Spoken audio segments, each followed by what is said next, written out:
everyone deserves a great mobile network with the widest coverage you can trust. That is Celcom territory. The first place Malaysians look to for amazing internet experiences. Like how Mindy from Selangor first met her oppa. Or when Sarah in Penang got her first 600 likes. The first time Cikgu Karim of Johor taught an online class. How Maria in Sabah still celebrates every sale like the first. We're the Hafiz family from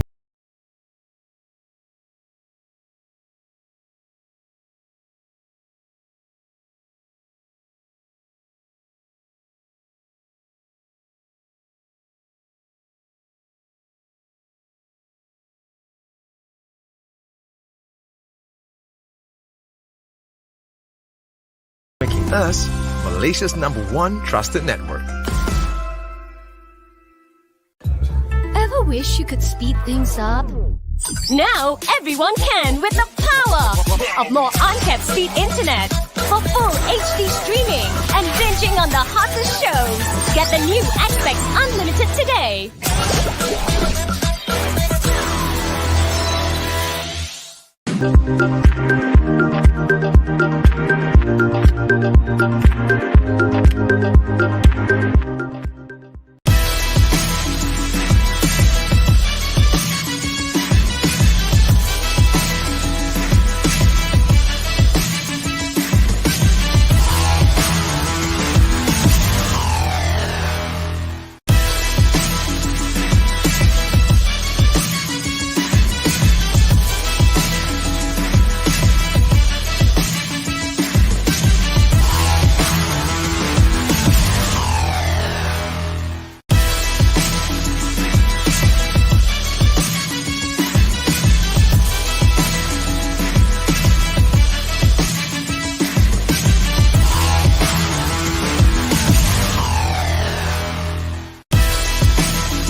Erti kemerdekaan bagi saya.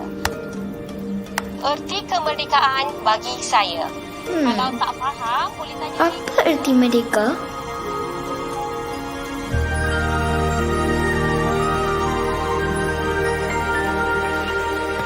Mak, Ya, bagi Mak kan, merdeka tu apa? bebas daripada penjajah. Sebab tu kita merdeka. Penjajah?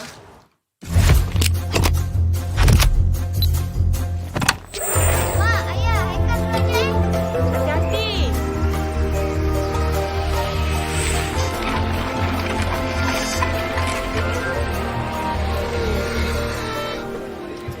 Mi kolok satu, please. Wah, ada mi kolok kat sini. Ingat dekat Sarawak je. Ya, Dek. Malaysia kan unik. Macam-macam ada. Dek, kita mau coba mi kolok. Nang nyaman. Tak apalah Kak, terima kasih. Tapi boleh tak kalau nak rekod kedai ni, boleh? Boleh? Kelak, Ibu lupa tag and promote dengan orang, ah? Boleh. Okey Kak, terima kasih Kak.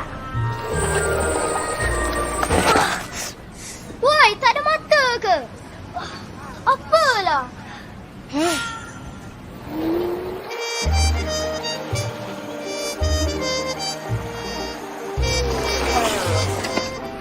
Lah, Dek. Apa nak? Kita ada laksa, kari mi, roti bakar, telur setengah masak, pasembok, nasi lemak, roti canai. Tak, Aunty, mau pinjam toilet je boleh? Oh, boleh. Sini masuk, terus sampai hujung. Skuter letak sini. Saya jaga sama lu. Okey, thank you Aunty.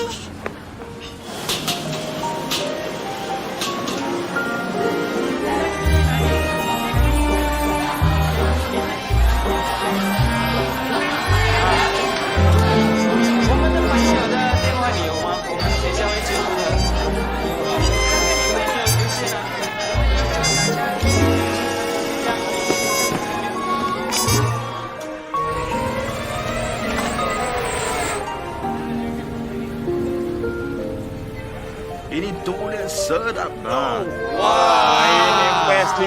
Cuba. Wah, adik, nak bikin filem ya? Nak masuk tok-tok ke? Tok-tok. 哎呦，你强到好到咩几强？itu TikTok orang buat langsing yang video lah. Kan langka, ni kerja sekolah cikgu suruh buat. Boleh tak nak pinjam satu kulit durian? Kulit durian? Ini berlama-lama. Ambil semua pun tak apa.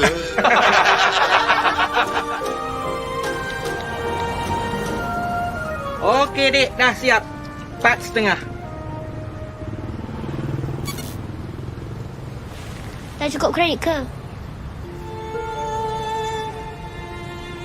Maaf, terlanggar tadi. Itulah, terkejut juga tadi. Tapi tak apalah, benda kecil.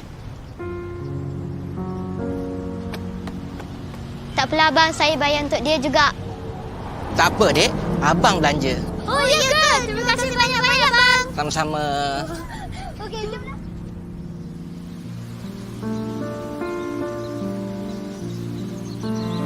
By the way, I'm Abel. Tuan. Thanks lah tolong saya. Kalau tidak, habis lah saya kena naik teksi. Wah, balik mana? Saya balik Ampang tu. Ya, teksi. Merdeka. Apa arti sebenarnya? Adakah bebas dari penjajah semata-mata? Atau lebih dari itu? Mungkin makanan yang kita sama-sama suka. Yang satukan kita. Mungkin budi bahasa, persaudaraan, dan saling hormat buat kita selesa. Yang pasti, kasih dan sayang yang kita tunjukkan bila bersama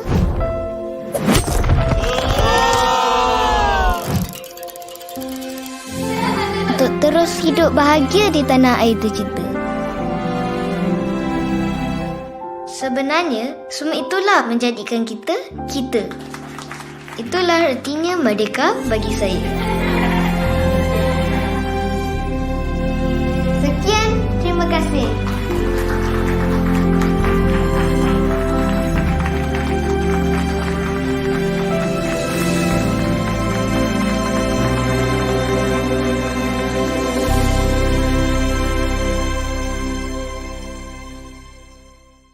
Kamera rolling. Letak dekat atas kulit tu. Macam ni? Okay, 3, 2, 1, action! And cut! It's a good take, guys!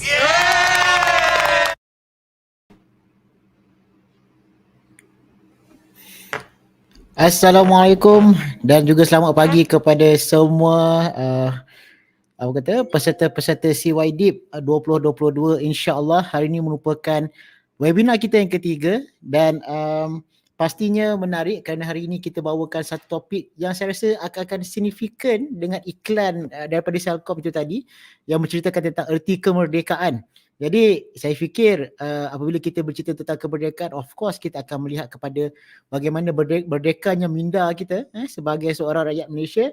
Dan topik pada hari ini sangat menarik juga kerana kita bawakan topik developing thinkers. Jadi dan saya yakin tuan-tuan dan puan-puan menantikan webinar kali ini setelah kita selesai dengan dua webinar yang telah kita laksanakan pada sesi-sesi yang lepas. Jadi bagi mereka yang belum lagi bersama-sama dengan kami ataupun belum lagi menonton webinar yang telah pun kami sediakan dan kami hidangkan kepada tuan-tuan dan puan-puan, boleh layari YouTube MTDI untuk melihat kepada video-video ataupun rakaman-rakaman webinar yang telah pun kami sediakan. Untuk makluman semua, seperti yang saya sedia maklum ataupun tuan-tuan juga maklum, ini merupakan program Celcom yang Digital Innovator Program 2022 yang dijalankan pada tahun 2019 hingga kini dengan membawakan topik-topik yang menarik kepada semua warga pendidik di Malaysia, especially bagi guru-guru, bagi pendidik-pendidik di Institusi Pengajaran Tinggi, dan kita pasti program ini telah memberikan manfaat kepada ramai para pendidik dan insya-Allah saya yakin kebanyakan daripada peserta-peserta yang berada di YouTube pada hari ini adalah orang kata apa penonton-penonton setia CYDIP 2021, 2022 dan seterusnya, menyokong kepada kelestarian program ini insya-Allah. Jadi hari ini kita bawakan dua panel yang sangat prolific dan saya yakin tuan-tuan dan puan ingin mengenali mereka insya-Allah.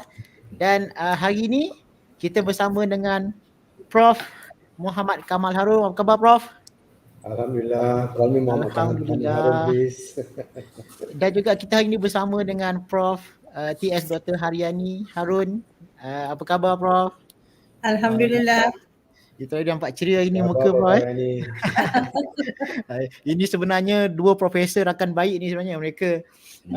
Dan saya yakin mereka mengenali di antara satu sama lain. Tapi sebelum kita mulakan webinar kita pada hari ini, penting juga untuk kita kongsikan bersama dengan penonton-penonton di YouTube sedikit sebanyak tentang dua panel kita pada hari ini. Dan yang pertama saya perkenalkan iaitu Prof Dr. Haji Muhammad Kamal Harun, merupakan CEO Razak School of Government RSOG dan merupakan mantan Timbalan Net Chancellor Akademi Antarabangsa di UiTM. Begitu juga Timbalan Net Chancellor Industry Community pada tahun 2007, 2010 dan memegang beberapa jawatan-jawatan penting yang bersifat kepimpinan di institusi yang saya rasa memberikan kesan yang signifikan juga kepada beliau dan juga ramai junior-junior pada para akademik insya-Allah.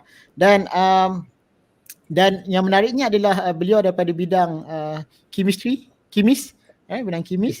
Dan tetapi bila bercerita tentang pendidikan, tuan-tuan dan puan saya pasti akan melihat keterujaan beliau bercerita dalam konteks tersebut. Dan insya-Allah untuk panel kita yang kedua kita bawakan Prof TS Dr. Haryani Harun, 30 tahun pengalaman mengajar dalam bidang akademik. Saya rasa lebih kurang sama juga dengan Prof Kamal. Dan kalau kita lihat panjang Prof, bila Prof bagi saya biodata tu panjang. Jadi saya kena permudahkan.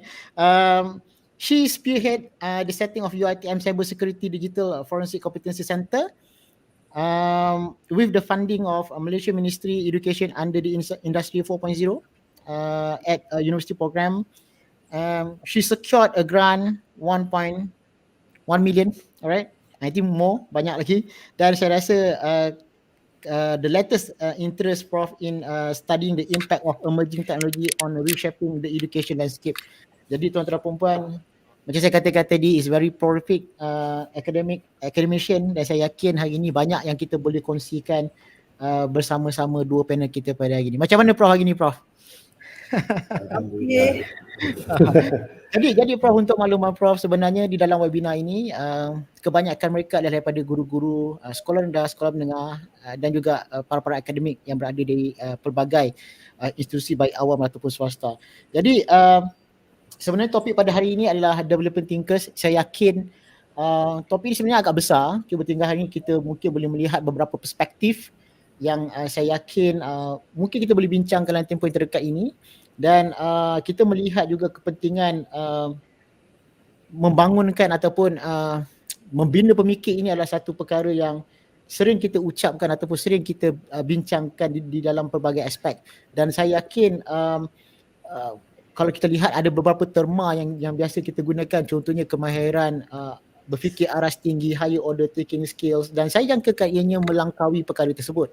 Dan untuk hari ini Prof, mungkin kita nak mulakan dengan Prof Kamal dululah. Alright. Jadi Prof, mungkin secara ringkaslah Prof, bila kita bercerita dalam konteks developing thinkers, apa yang sebenarnya terfikir di kepala Prof ataupun apa yang Prof fikirkan buat masa ini supaya kita mungkin boleh mulakan dulu sesi kita pagi ni. Silakan Prof. Terima kasih Samsul. Saya telah pun meninggalkan Universiti Teknologi. To be fair, jawatan profesor tu tidak ada lagi pada saya. Saya lebih selesa dipanggil Dr. Kamal lah sekarang. Okay. Okay. Terima kasih Samsul. Okey, berbalik kepada soalan yang ditanya oleh pihak Dr. Samsul tadi tentang thinking, saya kira kalau kita lihat kepada the ultimate goal of higher education, particularly when we talk about higher education, ialah basically we want to nurture thinkers who basically arrive to solution, proposal, or even making suggestions after a very thoughtful proses has been done. Now, kenapa perkara ini perlu? Kerana kita sekarang ni di dalam zaman era digital di mana information flow is a lot, overwhelming. Keupayaan kita untuk menapis informasi fakta-fakta yang perlu ataupun yang ada relevannya kepada isu yang nak kita selesaikan itu adalah satu kemahiran yang bagi saya amat penting for us to arrive to the right decision or the right comment or the right statement. Failing which we may risk of deviating from the truth of things. Jadi pada saya bukanlah maksud saya sekarang pemikiran thinking itu lebih penting daripada dulu. Dari dulu pun amat penting sebenarnya thinking ni, tetapi nampaknya the demand for thinking and to formulate things becomes more challenging lah. Especially kita kita mendengar tentang the VUCA world, the world which is unpredictable, unprecedented. So I think apabila kita menumpukan kepada pendidikan, kita tidak harus lari daripada nurturing very strong thinkers in our education program. Jadi I'll stop there for a moment. Okay, Prof. Now kita dah nampak lihat beberapa orang kata apa terms yang Prof sebutkan tadi. Mungkin nanti kita akan kupas perkara tersebut. Walau bagaimanapun Prof hari ini, saya melihat bahawa Prof hari ini juga mungkin ada orang kata apa your own thought bila kita bercerita tentang developing thinkers. Tambah-tambah lagi dengan bidang Prof hari ini juga memerlukan skill set tersebut. Bagaimana Prof hari ini respon terhadap perkara ini? Ya, Assalamualaikum, dan first of all saya rasa saya kena salute my mentor ya. Walaupun nak panggil Dr. Muhammad Kamal, tapi dia lah saya rasa sipu saya ketika saya di UiTM, dan saya rasa sungguh kerdil dipadankan dengan Prof Kamal kerana I think saya belajar daripada dia banyak ya. Nevertheless, saya tahu Prof Kamal nanti insyaAllah boleh memberi input-input yang begitu bernas yang boleh saya pelajari ya. Dan coming back to the question by Dr. Syamsul tadi berkenaan dengan thinkers ya. Saya background saya datang daripada satu background yang technical ya, computer science, di mana kalau kita tengok computer science ni sebelum ini ya banyak ditekankan yang kalau computer science you have to have logic thinking, computational thinking ya. So benda-benda seperti ini memang diperlukan di dalam bidang kami. Namun begitu, thinkers yang kita hendak develop pada masa kini bukan sahaja dari segi technically sesuai dengan sesuatu bidang. Ia perlu melihat lebih jauh, thinking out of the box, thinking holistically. Jadi saya rasa ini merupakan cabarannya sekarang ya, dengan we have all this emerging technology. Ya, kita ada zaman IR 4.0. So kita perlu menjadi satu thinker, pemikir, dan universiti punya challenge ini. Bagaimana kita hendak melahirkan pemikir-pemikir ataupun thinkers yang dapat melihat sesuatu dengan cara yang lebih holistically, bukan sahaja menjurus kepada bidang tertentu. Jadi kepentingannya sangat mendesak, saya rasa Dr. Syamsul, dan saya percaya ya kita akan dapat kupaskan lebih lanjut lagi melalui forum ini nanti insyaAllah. Menarik bila kedua-dua panel telah memberikan infonya. Saya nak panggil Dr. Kamal jadi macam orang kata menjadi macam tak biasa. Saya terpaksa panggil Prof Kamal juga walau bagaimanapun Prof. Itu satu penghormatan pada saya kepada Prof. Walau bagaimanapun Prof, kita lihat ya Prof. Kita sedia maklum sebab kalau kita lihat isu ini seolah-olah bukanlah saya katakan orang kata apa isu negara, tidaklah, tetapi kita rasa ia sesuatu kepentingan yang perlu kita lihat berbanding dengan perkara-perkara lain, kerana kita perlu menghasilkan bukan sahaja the student can do but the student can think, dan saya melihat proses itu bukan hanya berlaku di peringkat pusat pengajian tinggi ataupun institusi pengajian tinggi, ianya perlu berlaku seawal orang kata apa, pra-sekolah, sekolah rendah dan sekolah menengah. Jadi adakah kita tidak cukup dengan orang kata apa, dengan pelaksanaan kurikulum pada peringkat-peringkat tersebut, atau adakah disebabkan berlakunya isu-isu lain yang mungkin Prof sendiri observe secara peribadi? Kerana kita melihat apabila sampai di peringkat institusi pengajian tinggi, perkara ini seperti orang kata apa, seperti mendesak kita untuk memastikan semua pelajar yang keluar mereka benar-benar bersedia, dan bersedia itu bukan sahaja melihat kepada technical skill yang seperti Prof Haryani katakan, tetapi mensiapsiagakan pelajar kita dengan minda-minda ataupun set-set pemikir yang tertentu. Jadi bagaimana Prof? Mungkin Prof berdua nak respon perkara ini? Okay. Prof Haryani, I go first. Okay, terima kasih Dr. Samsul. Okay, let me lihat balik kepada sistem pendidikan yang kita setuju bahawa nurturing thinkers ni perhaps should be done bukan apabila dia dah sampai di institusi pengajian tinggi, tetapi masih sepanjang inilah. Bagi saya ialah satu continuous effort ataupun satu continuous usaha yang berterusan untuk kita melahirkan thinkers. And we must be mindful that not all students will pace themselves all accordingly. Everybody has got their own strength, their own capability, and our ability to identify their strength and harness on that strength so that the student can really unleash their potential is very important. Dan kalau kita lihat kepada falsafah pendidikan negara, falsafah pendidikan kebangsaan, memang dia amat menekankan kepada individu yang bukan sahaja boleh mencari ilmu, mempunyai ilmu, tapi mereka yang boleh berfikir. Okay? Kalau saya ambil lah some excerpt from the statement daripada falsafah pendidikan kebangsaan, kita berhasrat untuk melalui pendidikan menghasilkan individuals who are intellectually, spiritually, emotionally and physically balanced and harmonious based on firm belief in and devotion to God. Itu adalah taksiran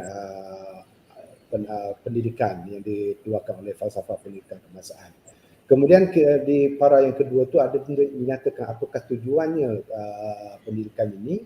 Dia kata such an effort is designed to produce Malaysian citizens who are knowledgeable and competent, who possess high moral standards and who are responsible and capable of achieving high level of personal well-being, as well as being able to contribute to the harmony and betterment of the family, the society and the nation at large.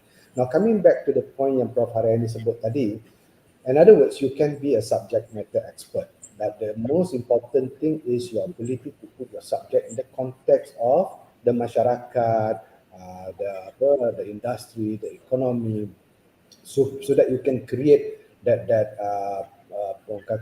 value in the society, in the nation and even in your family.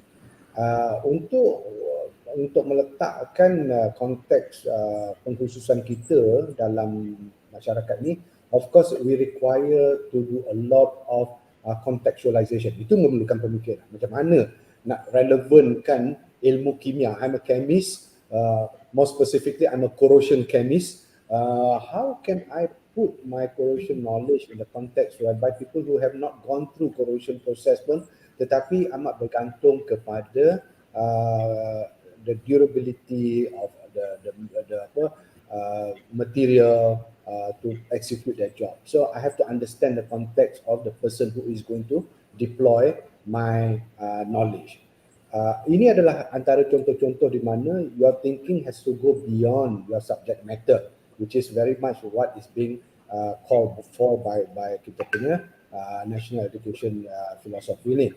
Tetapi juga oleh kerana kita membuat keputusan, kita membuat pilihan, jangan lupa bahawa pilihan kita itu perlu ada prinsipalnya, ada guidance-nya.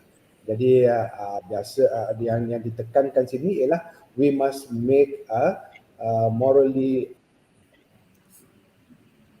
educated, so this will be the basis of your decision making, because we are basically people who can learn, we can think, we make decision, but the decision must be guided with something that is right, or yang more ada prinsip lah di sebaliknya. Nah, kalau kita tengok kepada apa yang being demanded by the employers, particularly in the 21st century, dia nyatakan beberapa attribute, beberapa kemahiran yang perlu ada. Sebagai contoh, dia mahukan mereka yang terlahir daripada pendidikan ini mempunyai sifat resilient. Resilient ni maknanya willing to take challenges. Once you want to take challenges, you kena fikir juga challenges apa yang percentage kejayaan dia lebih promising, sebagai contoh kan. You have to have the agility punya keupayaan. Maknanya you can adapt in situation, and then juga you must have also got a curious mind, the kind of mindset whereby you want to challenge the normal way of doing things. You become more creative and you can basically offer a new solution. Itu bagi inovatif. Jangan lupa bahawa kita perlu berupaya untuk communicate. Sometimes bila kita terlampau engross dalam kita punya bidang pengkhususan, kita bercakap bahasa pengkhususan kita. Tak semua orang faham tu bahasa pengkhususan kita. We must be able to make that language comprehensible by other parties. Agak menarik Prof, bila tadi Prof kata tadi the intellectual can be divided into two. Pertama adalah melihat kepada dari aspek konteks, yang dari segi aspek kontekstualnya, dari segi aspek kontennya, kan Prof? Dan kita lihat sebenarnya kebanyakan kita pada hari ini kemungkinan besar cenderung kepada konten masing-masing. Kan? Jadi when it comes to konteks tu, kita kurang sensitif ataupun kita kurang meletakkan value di situ Prof. Mungkin Prof Haryani nak komen di situ. Saya agree on the point, I think the content can be given to a person, ketika dia melalui pembelajaran, in school. But to put the content in context, this is the challenge. Ini yang kita perlu lihat bila when we are talking about thinking. Satu point yang saya nak raise up ialah thinking is actually comes from the experience, the accumulated experience that a person has. Seseorang itu mempunyai experience, but bezanya antara thinking dan experience itu adalah how do they connect the experience into together tie up with an intention. Intentionnya untuk apa? That is where the context come in place.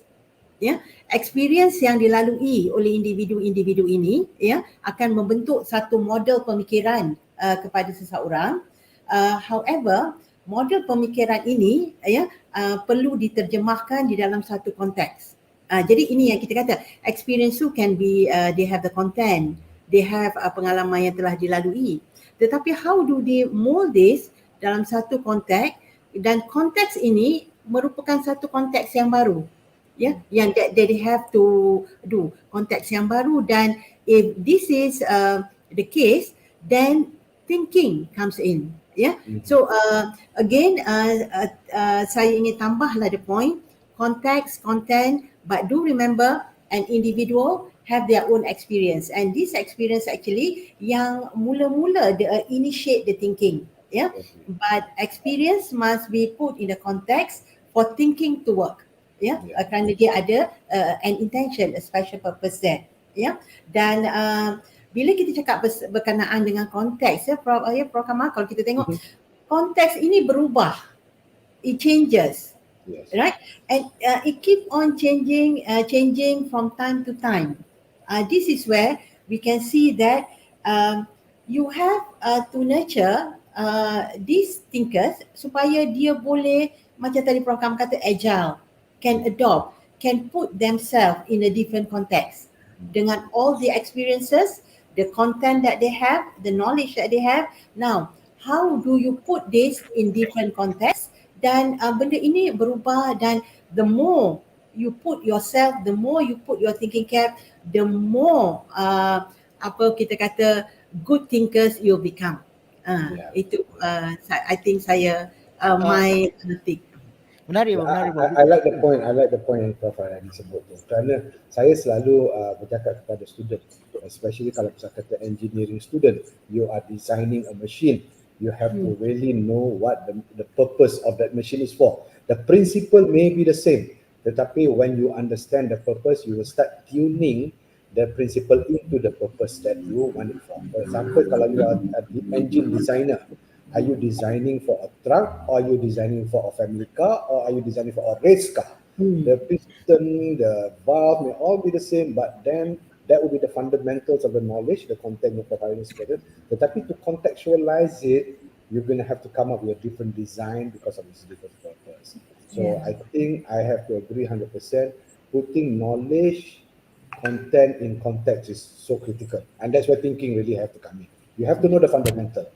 Alright, interesting Prof, bila Prof kata content, context, and then you put up some, orang kata apa, element of meaningful experience.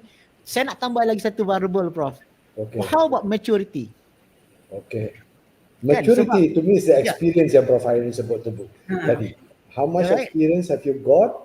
That will give you the opportunity to basically which level of the we don't expect everybody to rise to one level, but the developmental level too is based on the experience. And of course dia akan bersifat individualistic, Prof, akan bersifat more personalized because of experience berbeza-beza, pengalaman maturity berbeza-beza, even though kematangan intelektual juga itu berbeza-beza.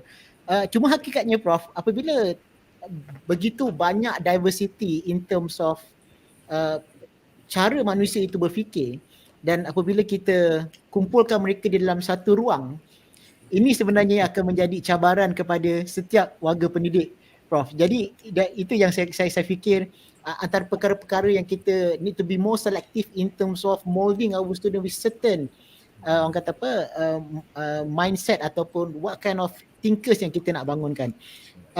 Jadi Prof, ada satu soalan yang saya nak ajukan kepada Prof Haryani. Kalau kita lihat dalam konteks national education philosophy, memang kita nampak perkataan intellectual itu agak dominan. Dan saya yakin bila kita melihat kepada respon-respon masa kini, especially bila kita bercerita tentang IR 4.0, kita yakin bahawa ada sesuatu perkara yang perlu kita lihat, dan antara perkara yang banyak diperkatakan adalah berkaitan dengan design thinking. Dan saya rasa bila kita nak bercerita tentang design thinking ni, there are a lot of argument that orang kata unsolved matters bila bercerita tentang design thinking ni. Banyak school of thought, banyak pandangan, banyak orang kata apa kaedah dan approach. Cuma saya nak melihat daripada perspektif Prof sendiri, what is design means to you? Kita bermula dengan design dahulu, kan? Sebab kalau kita lihat orang sains dan teknologi tengok design berbeza Prof berbanding dengan orang bukan non-science. Mungkin itu kita boleh kupas dulu Prof. Okay, thank you Dr. Shamsul. I think this is a timeless debate, I call it a timeless debate kerana ketika this is from my experience also, ketika mula-mula dulu saya menjadi seorang pelajar sains komputer, sains komputer, kita lihat bahawa jurusan itu more towards science, more towards science. But setelah saya graduate dan saya membuat my PhD, suddenly saya didedahkan dengan satu method di dalam research, di dalam computing sciences yang bernama design science.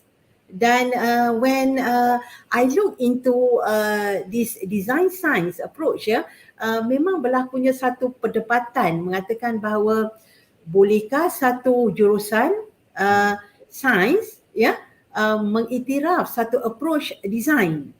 So it has been a timeless debate, and the thing is that the question is, what is design? Is it a form of science? Yang mana kita tahu sains ini mementingkan objectivity. You must look into something, you must prove something. Anything must be proven through a systematic way. Then that is what we call science. But when kita lihat kepada arts, it is more like a subjective kind of thing, and kita melihat kepada expression. So the subjectivity is there, and it is appreciated more on the beauty or the emotional power. Yeah. So bila when before kita jump into design thinking, so the word design itself, yeah, is it a science, okay, or is it an arts? And this is something yang saya rasa mereka-mereka daripada jurusan computing, jurusan engineering, ya, or maybe science juga, ya, termasuk mungkin Prof Kamal, ya. Prof Kamal, kita kena lihat bahawa how we are promoting design thinking and we come from a background of like say orang kata positivist paradigm, everything must be proven, ya. How do we inculcate design thinking to our domain? Yeah, so this has been a very interesting, timeless debate. But secara setelah saya melalui zaman PhD dan melihat PhD, saya lihat bahawa keperluan untuk melihat design itu dalam bentuk arts, ya, dalam bentuk arts yang perlu di-incorporate ke dalam the science paradigm. Di dalam the science paradigm. Jadi di sini bagi kita, ya, walaupun debate ini a very interesting debate about what is design, a form of science or is it a form of arts, ya, pada saya bahawa the line has been blurred now, ya. The line itu tidaklah betul-betul ada mengatakan it is a science, ya. Kalau kita baca, ya, I read some of the blogs on computer science, ya, they say that computer science can never be an art because of you ask the students to develop algorithm, okay? Algorithm ni dia kata will be like logical, it must have a logic flow, so that is science, yeah. But do remember when the context again here changes. We now have IR 4.0, yeah, and I think my next slide will show that what is IR 4.0. Will it go to the next slide? Okay, now if you look into this IR 4.0, yeah, you'll see that the most or the core definition of IR 4.0 is that about the cyber physical system.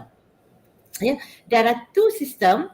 There is a cyber physical system which are interconnected, and this system is actually goes and integrate into a larger system. Okay, you use a device, it goes to the system, and it goes to a system of system, meaning that there is an inter-system, then there is also another bigger system. The whole thing works in a system. But the thing that we would like to point here, yeah, is it science or arts? Look into the right hand side, the word human there, yeah, the word human there. So in total, when we look into industry 4.0, the context of industry 4.0, it has pushes human to be the focus now. Manusia itu dah menjadi fokus, kan? Though the definition, or though kalau kita tengok from the core of IR 0.0 will be like the interconnectedness of the cyber physical system. Everybody is talking about the cyber physical system, but do remember the human are the one that is operating the cyber physical system, and the human, yeah, are interacting with the device, with the system, and with the system of system, meaning that it push forward, yeah, it push forward the role of human, and this is where we have to look into the line of arts and science just now. So as much as we say that we are in a form of a science background, do remember the human is there, and IR 4.0 is about delivering the better experience of human, yeah, the better experience of human. Sistem itu mesti dapat menyokong, ya, menyokong keperluan pengguna manusia. Doesn't apa-apa yang kita lakukan, maknanya if you have device, IoT ke automation whatsoever, but do remember yang akan menggunakannya, penggunanya adalah manusia. Yeah, so this is where saya rasa the line is blur, but the debate will continue. Saya rasa will continue. But let the debate continue. I think it's good. But at the same time, do remember that again, saya suka quote balik tadi konteks tadi. Look into where dalam konteks apa yang kita bercakap, dalam konteks apa yang kita cakap. Kalau we are talking about in the context of IR 4.0, one thing that we must remember, though you come from a technology background, though you are very technology based curriculum, or you are trying to nurture the graduating students from a technology based courses, but do remember IR 4.0 pushes human to be into the highest point of the supply chain of the system. Menarik tu Prof. Saya sebenarnya nak tanya satu lagi soalan, cuma tinggal kita berikan ruang dan peluang ini kepada sahabat kita, iaitu daripada Celcom, insyaAllah bersama-sama dengan kita pagi ini Prof. Saya perkenalkan kepada Prof berdua, ini merupakan adalah Encik Arihan Abdullah, Ketua Tanggungjawab Korporat dan Perhubungan Kerajaan Celcom Axiata Berhad, yang telah pun menaja program CYDIP 2022 ini, bukan hanya 2022 ini tetapi daripada tahun 2019 sejak berlakunya program ini ataupun terhasilnya jaringan kerjasama bersama-sama dengan Celcom.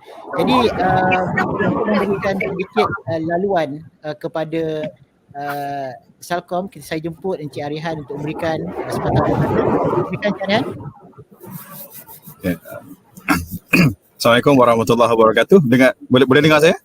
Okey, Arihan. Alhamdulillah. Saya sebenarnya berada di sekitar daerah Bentong sebab menghadiri majlis pelancaran program Jalinan Kasih Murni Yayasan Axiata bersama Celcom dan OPCO yang lain. So ada kat tepi jalan sebelum masuk ke dalam kawasan orang asli. But anyway, ini adalah the beauty of technology, yang mana kita boleh menyampaikan apa yang kita nak sampaikan, macam Prof Kamal dan Dr. Kamal dan Prof Dr. Haryani boleh menyampaikan ilmu-ilmu dan pengetahuan perkongsian melalui secara maya. So sama juga, alhamdulillah saya direzekikan untuk bersama-sama walaupun berada di tepi jalan dekat Bentong ni. But anyway, terima kasih kepada Tuan Moderator. Sekali lagi saya memberi salam hormat, salam kegembiraan kepada Yang Berbahagia Profesor Dr. Muhammad Kamal Harun, Yang Berbahagia Profesor Dr. Dr. Haryani Harun, Yang Berusaha Dr. Syukrin Hana Herman, Ketua Unit Pusat Jaringan Komuniti Akan UiTM, merangkap pengarah program CYDIP 2022, dan tidak lupa juga kepada Yang Berusaha Prof Maria Dr. Syamsul Nur Azlan selaku moderator tetap CYDIP, pengarah bahagian penilaian dan pentaksiran akademik UiTM. Yang dihormati wakil-wakil Kementerian Pendidikan Malaysia, Jabatan Pendidikan Negeri dan pejabat pendidikan daerah, serta yang dikasihi para guru, para akademik, institusi pengajian tinggi serta para peserta siri webinar CYDIP 2022 yang kami hormati, yang kami kasihi sekalian. Bersyukur kehadrat ilahi dengan pertemuan kali yang ketiga ini, semoga semua peserta berada dalam keadaan sihat dan walafiat. Tuan-tuan dan puan-puan yang dikasihi, tajuk webinar kita pada hari ini sangat meluas skop dan pengisiannya. Developing Thinkers, pada saya ianya merujuk kepada melahirkan sarjana atau para ilmuwan yang sentiasa waras dalam setiap tindak tanduknya. Melahirkan generasi thinker, pemikir, ini bukanlah sesuatu yang mudah. Acuan yang diberikan haruslah bertepatan supaya ianya tidak sekadar menjadi pemikir yang tiada hala tuju atau lebih senang disebut sekadar angan-angan, tak tahulah mak jenin ke apa ke, tetapi dapat mencorakkan pemikir yang dapat memacu dan bertindak atas apa yang difikirkan. Tuan-tuan dan puan-puan yang dikasihi sekalian, dalam mencorakkan pemikir atau thinker, terdapat pelbagai teknik-teknik yang boleh membantu generasi muda sekarang. Antaranya mengadaptasikan lateral thinking kepada mereka. iaitu cara berfikir untuk menyelesaikan sesuatu masalah dengan cara yang kreatif atau lebih mudah disebut sebagai thinking out of the box.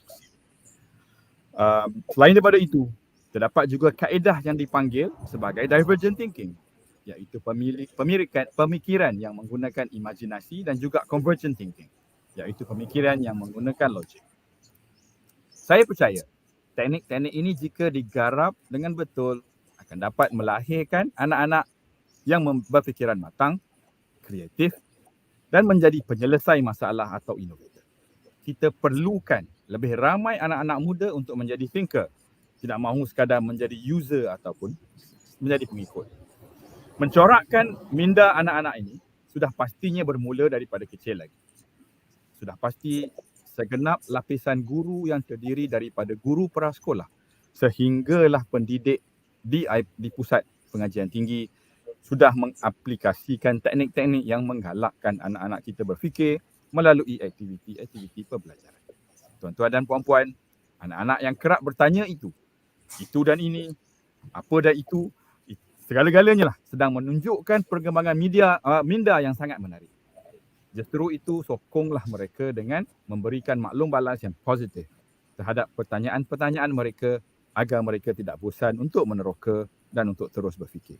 Dalam kegairahan melahirkan generasi thinker ini, saya juga percaya ada batasan yang perlu kita kawal supaya ianya tidak menjadi overthinking yang membawa kepada penyakit-penyakit mental dan kemurungan. Seperti yang saya maklumkan di awal tadi, topik ini sangat menarik kerana ianya mempunyai skop yang sangat meluas untuk dibincangkan. Sudah pastinya para penceramah kita pada pagi ini telah pun mempunyai fakta-fakta, poin-poin yang dapat diketengahkan bersama dengan para peserta pada hari ini. Oleh itu, saya mengharapkan para peserta setia bersama hingga ke akhir siri webinar ini insya-Allah.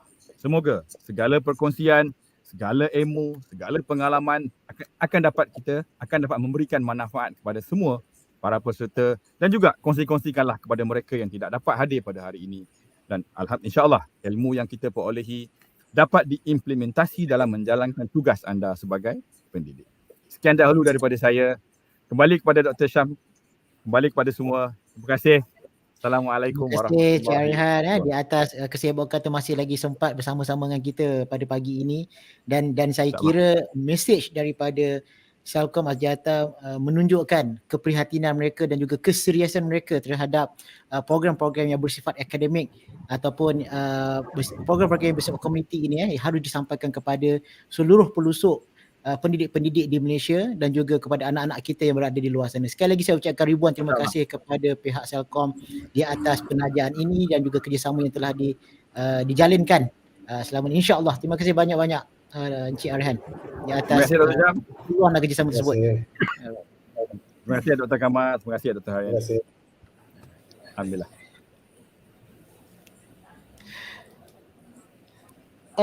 Okey Prof. Kalau saya nak berbalik semula kepada isu yang kita bincangkan tadi berkaitan dengan design. Terdapat kalau dulu kita lihat terdapat orang kata apa separation di antara science dan juga arts. Dan saya lihat tak tahulah Prof, mungkin zaman saya dulu saya merasai perasaan tersebut kan. Kadang-kadang kita rasa macam itu budak sains, ini budak arts kan. Dan kita rasa macam memang tak pakai sains ke dalam kita dalam bidang arts ni. Dan tapi saya belajar melalui pengalaman dan saya melihat bahawa kedua-duanya penting kan. Jadi saya nak berbalik semula soalan ni kepada Prof Harini atau Prof Kamal. Dengan adanya inisiatif seperti STEM, sekarang ni sains, teknologi, engineering dan matematik, ditambah pula dengan A pula hari ni ada arts. Adakah itu merupakan satu usaha baru ataupun sebenarnya memang telah pun berlaku, cuma tinggal kemungkinan besar penjenamaan semula dan sebagainya? Bagaimana kita melihat ni Prof dalam konteks kurikulum yang berada pada hari ini Prof? Saya Okey, terima kasih. Saya melihat kepada design thinking ini sebagai satu kemahiran bagi kita nak menyelesaikan masalah melalui satu bentuk proposal of the solution. Dan solution ni akan memerlukan gabungan arts and science. Bagi saya memang kadang-kadang bila kita kata design ni kita ingat orang arts saja yang, tetapi orang science pun perlu juga design solution dia bagi menyelesaikan masalah tersebut. Jadi first perhaps you want to understand what is your desirable, apa yang you nak selesaikan. Lepas tu apakah bentuk fungsi penyelesaian yang perlu ada bagi menyelesaikan masalah tersebut. Ini termasuklah pengetahuan ilmu sains dan juga teknikal agaknya bagi menyelesaikan menawarkan jalan penyelesaian kepada masalah tersebut. And then kita nak juga tengok sama ada jalan ni viable atau tidak, feasible atau tidak. Kadang-kadang feasibility-nya tidak berlaku dari segi desainnya. Desainnya mungkin ataupun rupa bentuk dia tak sesuai untuk digunakan bagi menyelesaikan masalah tersebut. Jadi not only the scientific design you have to offer, but which perhaps usually written as a functional punya solution. But the physical design pun agaknya perlu juga ditawarkan. And matlamatnya ialah untuk menyelesaikan masalah, and I agree very much dengan Prof Hayani tadi, especially dalam scientific solution ke ataupun practical solution ke, the human centered tu has to be the target of the menyelesaikan masalah. Cuba kita lihat kepada contoh yang kita gunakan semasa kita menghadapi pandemik. I think Prof Hayani was there. She was my greatest assistant lah orang kata semasa pandemik. Kita dapati bahawa while the digital delivery is important, but the approach must still be human. We still need to interact with the student. We cannot be just facing the computer. Memang okay. Solution ni ialah capaian kepada pelajar menggunakan teknologi digital. Itu one design yang kita gunakan masa menyelesaikan syarahan dalam. Tetapi the lecturer will have to be able to also pinpoint every student yang ada dalam dia punya screen tu, kalau boleh nak faham sama ada are you getting what I'm saying, the human centered approach. So while the lecturer may have the design curriculum yang mungkin sesuai untuk bercakap secara fizikal, tetapi the design yang memerlukan saluran digital yang juga perlu mencapai pelajar itu mungkin memerlukan design yang berbeza, approach yang berbeza. So and for that to happen, you have to really understand the problem, apa isu dia yang dihadapi, so that the solution you produce would be viable, should be feasible, and basically the approach requires a very orang kata design mindset lah untuk kita capai kepada jalan penyelesaian. You have to design your delivery. You have to design your approach, your curriculum. Dan juga mungkin you have to also design the timing agaknya. You know, so those are all a part of me lah. Baik, saya yakin juga Prof, when kita kata reka bentuk ataupun design part, must be some sort of orang kata apa, a fundamental ataupun framework that we should emphasize. Dan saya yakin juga Prof, bila Prof kongsikan beberapa perkara especially berkaitan dengan rethinking higher education in Malaysia, saya rasa ini merupakan teks yang cukup baik untuk kita baca dan kita teliti. Mungkin Prof boleh huraikan sedikit di sini. Ya, buku ini amat menjelaskan semula kepada kita bagaimana kita perlu memikir semulalah framework higher education yang kita nak sampaikan, matlamat yang nak kita tujuan yang kita nak gunakan dan bagaimana framingnya. Kita kena sedar bahawa di dalam teknik pengajaran dan pengajaran itu sebagai contoh, we must understand the learner's behavior, the learner's response, and the ability of the learners to understand penyampaian ilmu tu. So tak dapat lagi daripada tugas kita, we have to understand the learner. so that we can design our teaching based on that research work yang kita gunakan untuk sampaikan kepada learner. Especially bila kita shift daripada physical interaction kepada digital interaction ataupun virtual interaction, we have to really understand what does it take for the learner to understand, to comprehend what you're saying, the physical interaction yang tak berlaku tetapi there's still bonding, emotional bonding between the lecturers and the student, which will facilitate the learning flow. Yang itu we have to look. And then we also must, you see, knowledge alone is not enough. It must be disandarkan kepada values, principle and purpose. I always take this example lah. Facts is, kalau misalnya kita ambil besi itu adalah fakta. Macam mana nak buat besi itu kepada pisau, itu adalah ilmu. You can turn metal into knife. Tetapi apabila knife tu nak kita gunakan, mesti ada prinsipal lah. You cannot use the knife untuk orang kata ugut orang, tetapi lebih baik guna knife tu untuk potong bawang ke potong durian ke. So that will be the principle lah. So, knowledge mesti ada disandarkan kepada prinsipal, nilai dan juga values and also purpose. Sama juga, I think Prof. Harini knows this, you may teach student how to buat algorithm and then apa kata buat program. But the student can either create My Sejahtera, which is very useful for the public, to society, or they can become scammer. So which one? Kalau kita tak ada sandarkan kepada empathy, values, principle and purpose, then ilmu itu could be abused lah, orang kata, bukan kebaikan. So it's important. And then we also must develop the students' ability to think, be an intellectual and have high wisdom. Yang ini berperingkat-peringkat, we cannot be immediate, as you mentioned correctly. It takes a lot to develop the intellectual capability. Dan kalau misalnya kita nak tanya apa yang dikatakan dengan intellectual capability ni, maknanya we are able to learn, we are able to understand, we are able to make judgment, based on all the rationale and the reasoning that we use. And the rationale and the reasoning must always be values and principle and purpose driven. Okay? I always believe that the learner's talent is very important, and the role of the higher education is to basically identify talent and then nurture that talent so that the student, that the particular person can unleash that talent. Sebab kita tak kata semua orang sama-sama je semua boleh. Ada yang minat dia, cenderung dekat sini, bakat dia kat sini.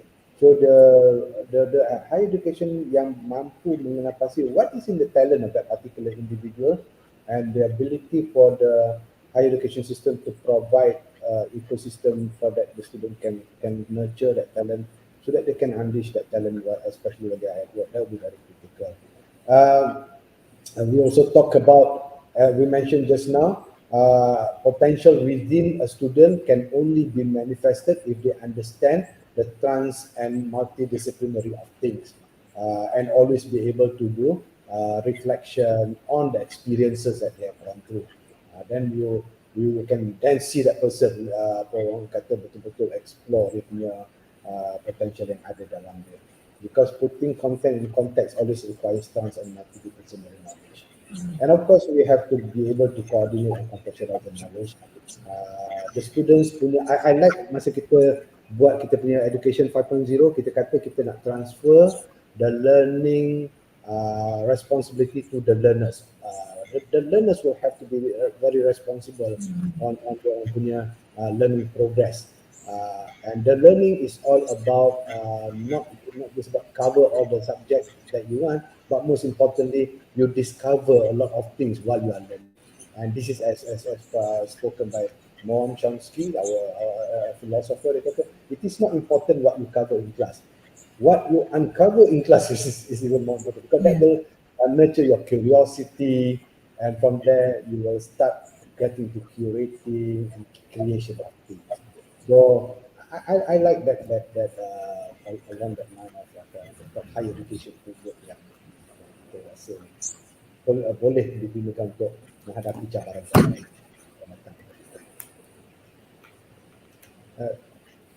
Mike in terms of your mic is muted. Okay, apabila kita melihat apa yang Prof katakan tadi, mungkin kita boleh melihat bahawa knowledge itu tidak boleh bersifat linear. I think that kalau kita lihat dia secara linear, it might be a content yang kita boleh deliver. I think that more towards on the mastery of learning lah Prof kan. Jadi maksudnya kita belajarlah ikutlah kalau kata satulah, dua lah, tiga lah. Tapi hari ini saya fikir juga pendekatan secara non-linear juga perlu berlaku kerana macam kita katakan tadi, kita nak belajar melalui contextual, kita nak belajar melalui pengalaman, dan saya yakin juga melihat kepada potensi design thinking, saya faham bahawa ini bersifat non-linear. Mungkin itu juga boleh diperjelaskan oleh Prof. Dr. Haryati berkaitan dengan design thinking ini. What is all about sebenarnya? Prof, silakan. Okay, Prof. Dr. Syamsul, thank you. Doktor, let me respon sedikit berkenaan dengan soalan yang tadi ya, berkenaan dengan Doktor bertanya berkenaan dengan STEAM tadi ya. Ya, betul. Ya, okay. Is it just satu kebetulan ataupun it is already there ya? I think dia bukan already there pada pandangan saya ya. If we look into the development, sebelum ni kita ada STEM. Everybody is looking into science, technology, and then engineering and mathematics. If we look into STEM, maknanya dia melihat kepada purely science based.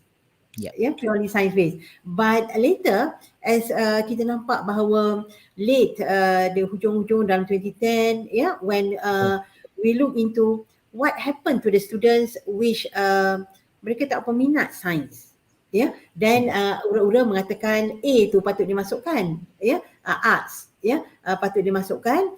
Dan if we look now, if we go through the literature, we found that banyak literature yang mengatakan bahawa by combining arts there kan menjadikan STEAM ataupun stream apapun ada di situ, maka dia akan menjadi lebih holistik.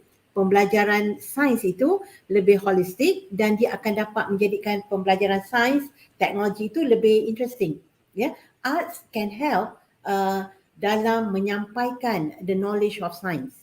Kerana it will not make sains tu terlalu rutin, terlalu macam quote-unquote lah boring yang tidak dapat menarik minat pelajar-pelajar. So I think banyak artikel melihat kepada keadaan itu.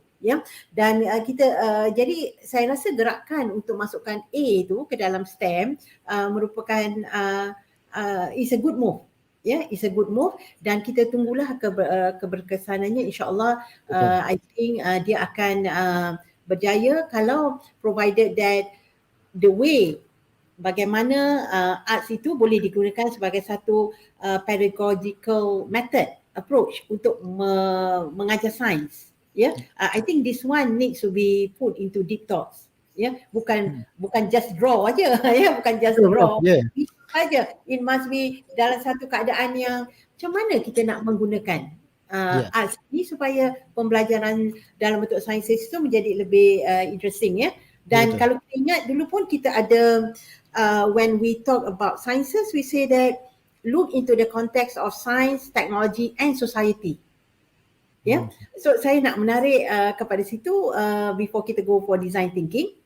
When you put the element of society di situ, ini menunjukkan bahawa all the knowledge needs to be implemented or to make an impact to the society. Doesn't matter your technology ke computing punya artifacts ke that you produce must have some connection with the society. Towards the end, it must benefit the society. So then saya rasa saya linkkan kepada design thinking. If we look into design thinking, also there's some literature mengatakan it is a methodology, step by step. To do a design thinking, you have to do empathy, you have to define all these things step by step. But the other literature, there are two groups of literature which saya lihat bahawa dia kata it is more like a philosophical mindset. It is actually a mindset. So it can be either a methodology or it can be a mindset. But the whole thing is dia menjurus kepada how we solve a problem. So design thinking, the focus is on solving problems. Solving problem. It can be a method, it can be a mindset. And it is non-linear. Definitely is non-linear. Dia bersifat iteratif, maknanya dia tidaklah start from empathy dan sampai kepada test, and that's it. Yeah. So all this solution yang kita lihat bahawa dia try to understand the user who is using. They try to understand the society, try to understand masyarakat yang akan menerima impact daripada solution ini. Apa-apa solution lah, bukan saja technology based, tetapi any solution that we created, we must remember design thinking towards the end adalah dia hendak menghasilkan one innovative solution, but it has the impact on the society, on the pengguna. Ya, jadi di sini I think kalau kita cakap pasal design thinking, we cannot run away from Ritter and Weber, ya. Artikel yang mengatakan bahawa design thinking is suitable and has been proposed at first to solve apa yang kita panggil wicked problem. Ya, wicked problem, ya. That one saya ingat ni betul-betul sebab ketika saya mula ya diperkenalkan dengan design thinking, they always talk about wicked problem. Dan saya duduk mencari apa benda wicked problem tu, ya. Dan as you know that wicked problem ni is actually a complex problem, ya, where one solution will dia bukannya one dimensional saja. Maknanya you solve this factor, then the problem is solved. Wicked problem is a very complex problem yang ada interdependent of factors. Yeah, one thing that contoh wicked problem, I think Prof Kamal is very familiar with that, education. Yeah, education. Kita nak run, ya. If we do this, we focus on the grades, then what happened to the students yang tidak dapat the access of education? Okay, there are many things that we have to consider. It's not only about education. Students come in and you get the grade and you get the job. It doesn't work that way. Yeah. So this education is one of the wicked problem, I think, that is very complex. You have to look into many factors of what makes up a good education. Yeah. What makes up a good graduates. Bukan saja curriculum. Yeah. Mungkin Dr. Syamsul pun familiar, the assessment also.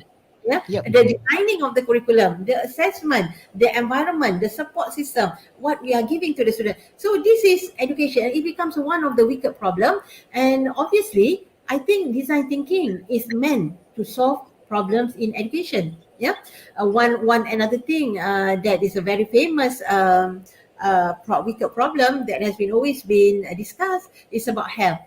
Yeah. When you want to implement something regarding health, then you have to look into many factors. Yeah, it's not like giving my sejahtera, everything is solved. Yeah, you must look into yang tak ada computer, smart computer, yang tak ada accessibility. How about all these kind of things? So these are wicked problem. And now one thing interesting, yeah, that we must remember is that when we do design thinking, I think the point is that first, it is the solution is developed to give an impact to the user or the society, and it is an innovative solution. It is an innovative solution, and it is human-centric solution. The way, because we are targeting the solution to fit in or to solve the problem for the user or the human. That's why we look into the first phase is empathy. It means that you must go deep and look into what is actually or the experience of the people who are having the problem. Then only you can come up with a solution that can fit in into the society. Yeah. So this is a design thinking. I think the phase I have in the next slide, which shows the non-linear and which give a more elaborated process. I think go to Prof. the next. Kejap Prof. Saya ada 2-3 poin yang saya rasa menarik untuk kita bincangkan di sini. Tadi Prof dah petik tadi pasal pentaksiran tadi tu, saya kita nak tanyalah satu soalan kan. Okay Prof, bila kita kata yes, the methodology is design thinking. We should design our curriculum, our syllabus as such. But the problems comes when the methodology, the approach to instructionnya dah cantik, tetapi when it comes to the assessment, still want to find the best, the right answer. Kan, not the best answer because of what? Because bila kita kata tadi wicked problem, maksudnya the problem maybe have many independent factors ataupun maybe they have lots of solution that they can provide. Tapi when it come to the assessing the student, kita masih juga nak cari right answer. Apa respon Prof macam tu? Okay. Yeah, I think that is where we have to look. The students that we are teaching, the students that we are teaching now, if we are going to look into design thinking, we know that this is experiential learning. Right? This is experiential learning, meaning that the students go where we say that they have to find a solution that fits in or that serve the purpose and give the impact for the society. The students must, we say that, must experience it themselves. So this is experiential learning.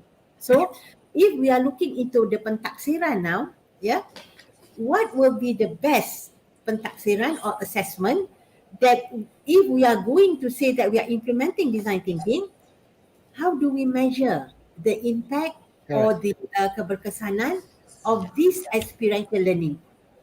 Kan? I think kita dah terjam-jam. I think later, I think this is a challenge that we have to solve, Dr. Samsul, kalau we are talking about this design thinking. Meaning that we want as much as possible these students to have design thinking. We want them to become design thinkers. We want them to have all this, and we know one thing. They have the knowledge. We must put them into a context. So we put them into one context, and this is experiential learning. They learn. Dia menghayati apa yang problem yang dihayati oleh the people and try to come up with the solution. So now they come up with the solution. How are we going to assess them?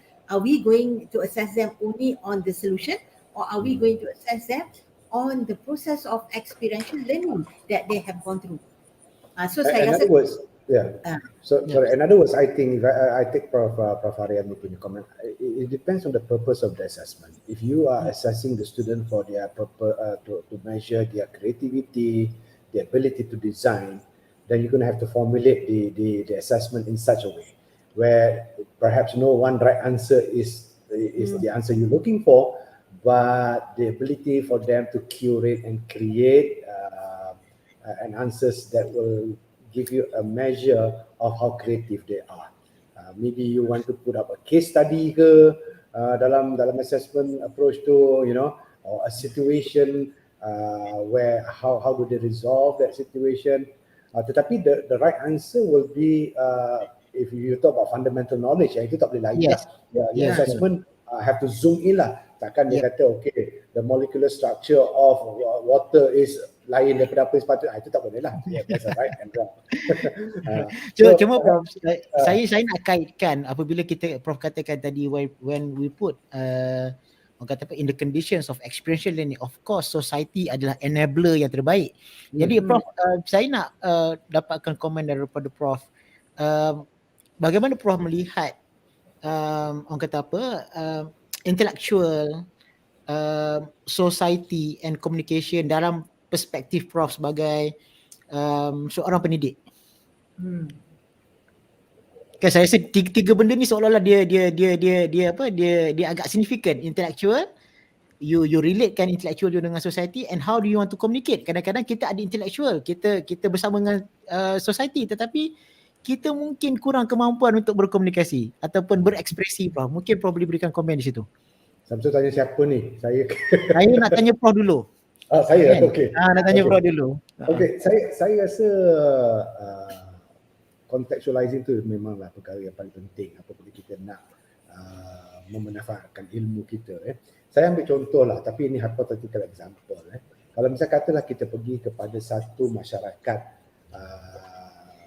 katalah kaum orang asli yang tidak sangat bergantung kepada tenaga elektrik untuk menggerakkan aktiviti mereka berbanding dengan kita.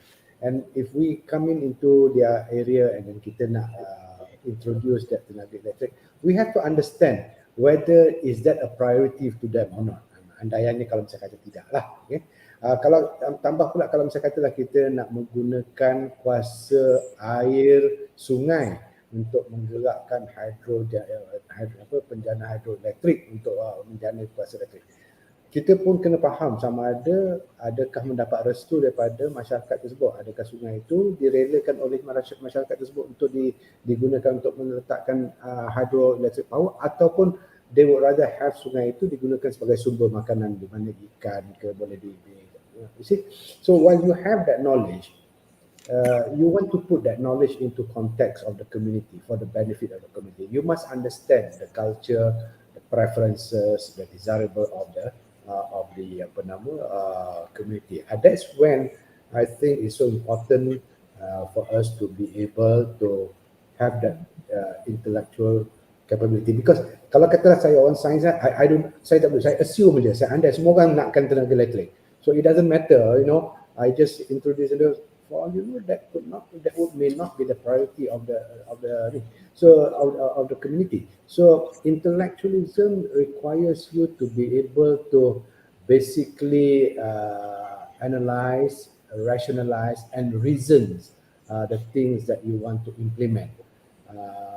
And that one have to basically fall together, especially the reasons have to fall together and jive. And for that to happen, you cannot run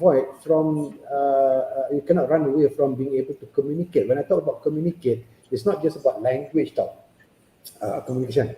The communication that leads to an understanding, mutual understanding. So when I want to communicate dengan Prof. Haryani, I cannot take what she says in the context of me as a corrosion chemist. I must try to throw away my corrosion chemistry punya framework ni and try to understand the computer punya language ke approach. So in other words, I cannot take whatever you're saying and frame it in my thinking, because if I do that, I'm not listening to you. I'm not really I'm translating everything you say in my context. So that communication is still tak solid lah.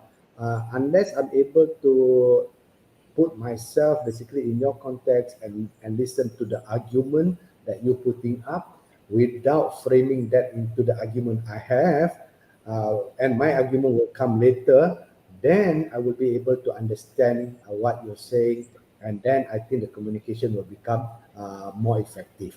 Kadang-kadang kita tengok bila kita dengar orang nak bercakap dengan kita letak all the argument dalam bentuk pemahaman kita saja.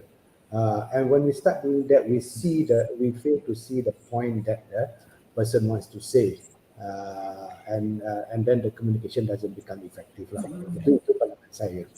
Jadi this intellectual capability that requires you to synthesize the knowledge, analyze the knowledge, rationalize and reasoning, plus communication will be a good point to back up your profession. If you are an engineer, if you are a doctor, if you are a lecturer, with this breadth of intellectual capability and communication capability, I think it will make you able to think beyond just your subject matter. Or even dealing your subject matter, you will be thinking outside the domain of the knowledge of the profession alone. Especially looking at the relevance of the knowledge profession in the context of the purpose, the people who are serving, especially as we mentioned, IR 4.0 is our knowledge. Tapi if we want to serve for humanity, we must understand what will be the priorities of the human, what will be the priorities of this society and community using that technology. In other words, the technology must serve the human, not the other way around. not the human itself. So itu yang saya rasa penting bagi kita nurture lah dalam konteks intellectualism kepada pelajar-pelajar. Menarik Prof, menarik poinnya. Poinnya sangat menarik sebab kadang-kadang kita melihat there are always breakdown ketika kita memberikan komunikasi kita dengan sebahagian daripada mungkin orang yang berada di sekeliling kita, tambah-tambah pula dengan society. Prof Hani, saya melihat dalam konteks apa yang kita katakan tadi as a non-linear process, di dalam design thinking menariknya adalah perkara pertama yang dilihat adalah empathy.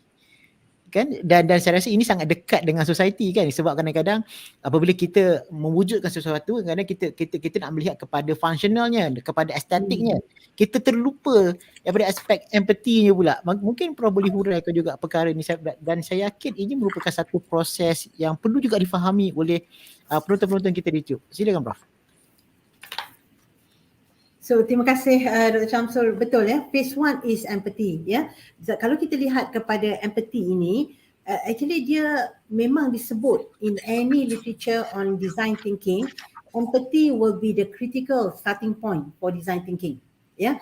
If kita lihat kepada this design thinking non-linear process, from empathy kita dapat lihat, kita dapat engage the people, the society yang mengalami menghadapi masalah tersebut, to understand them better daripada segi not only the functional side of the problem, but also the emotional side and the psychological side. This is empathy. Empathy on what effects does that problem has to the person who are facing it. Yang itu yang paling penting.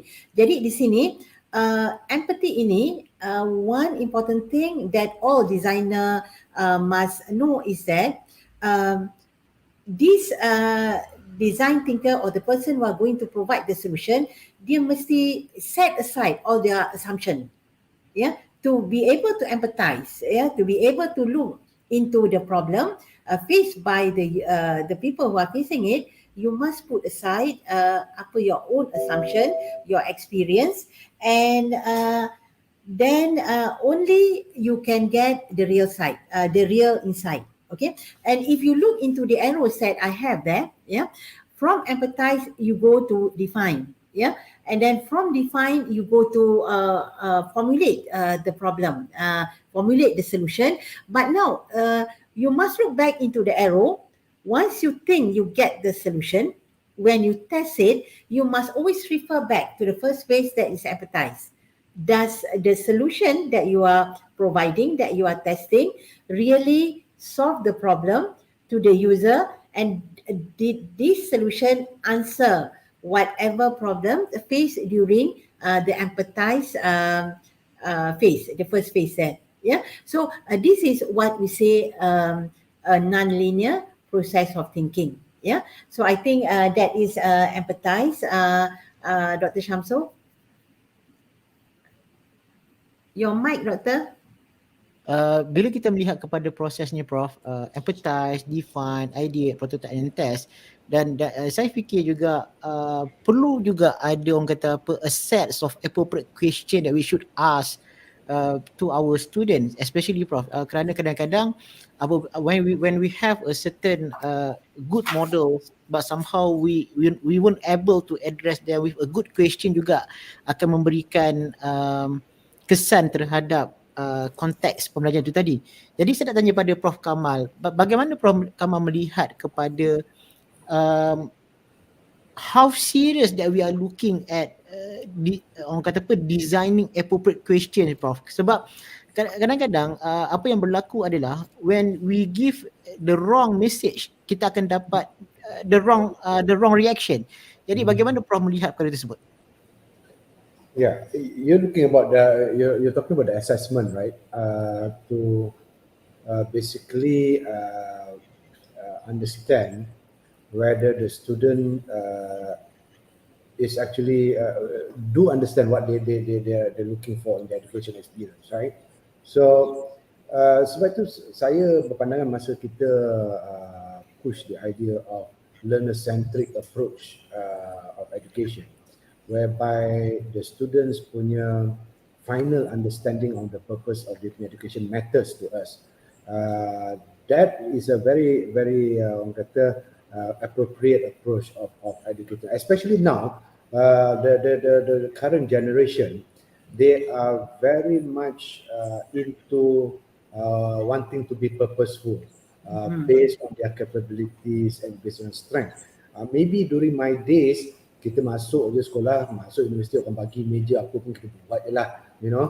But now the students are more focused, mungkin pasal pendedahan dia kepada pelbagai bentuk profession, pelbagai bentuk aktiviti, they develop the interest, they want to be more focused. So I think the ability for the system to identify the student punya interest is important.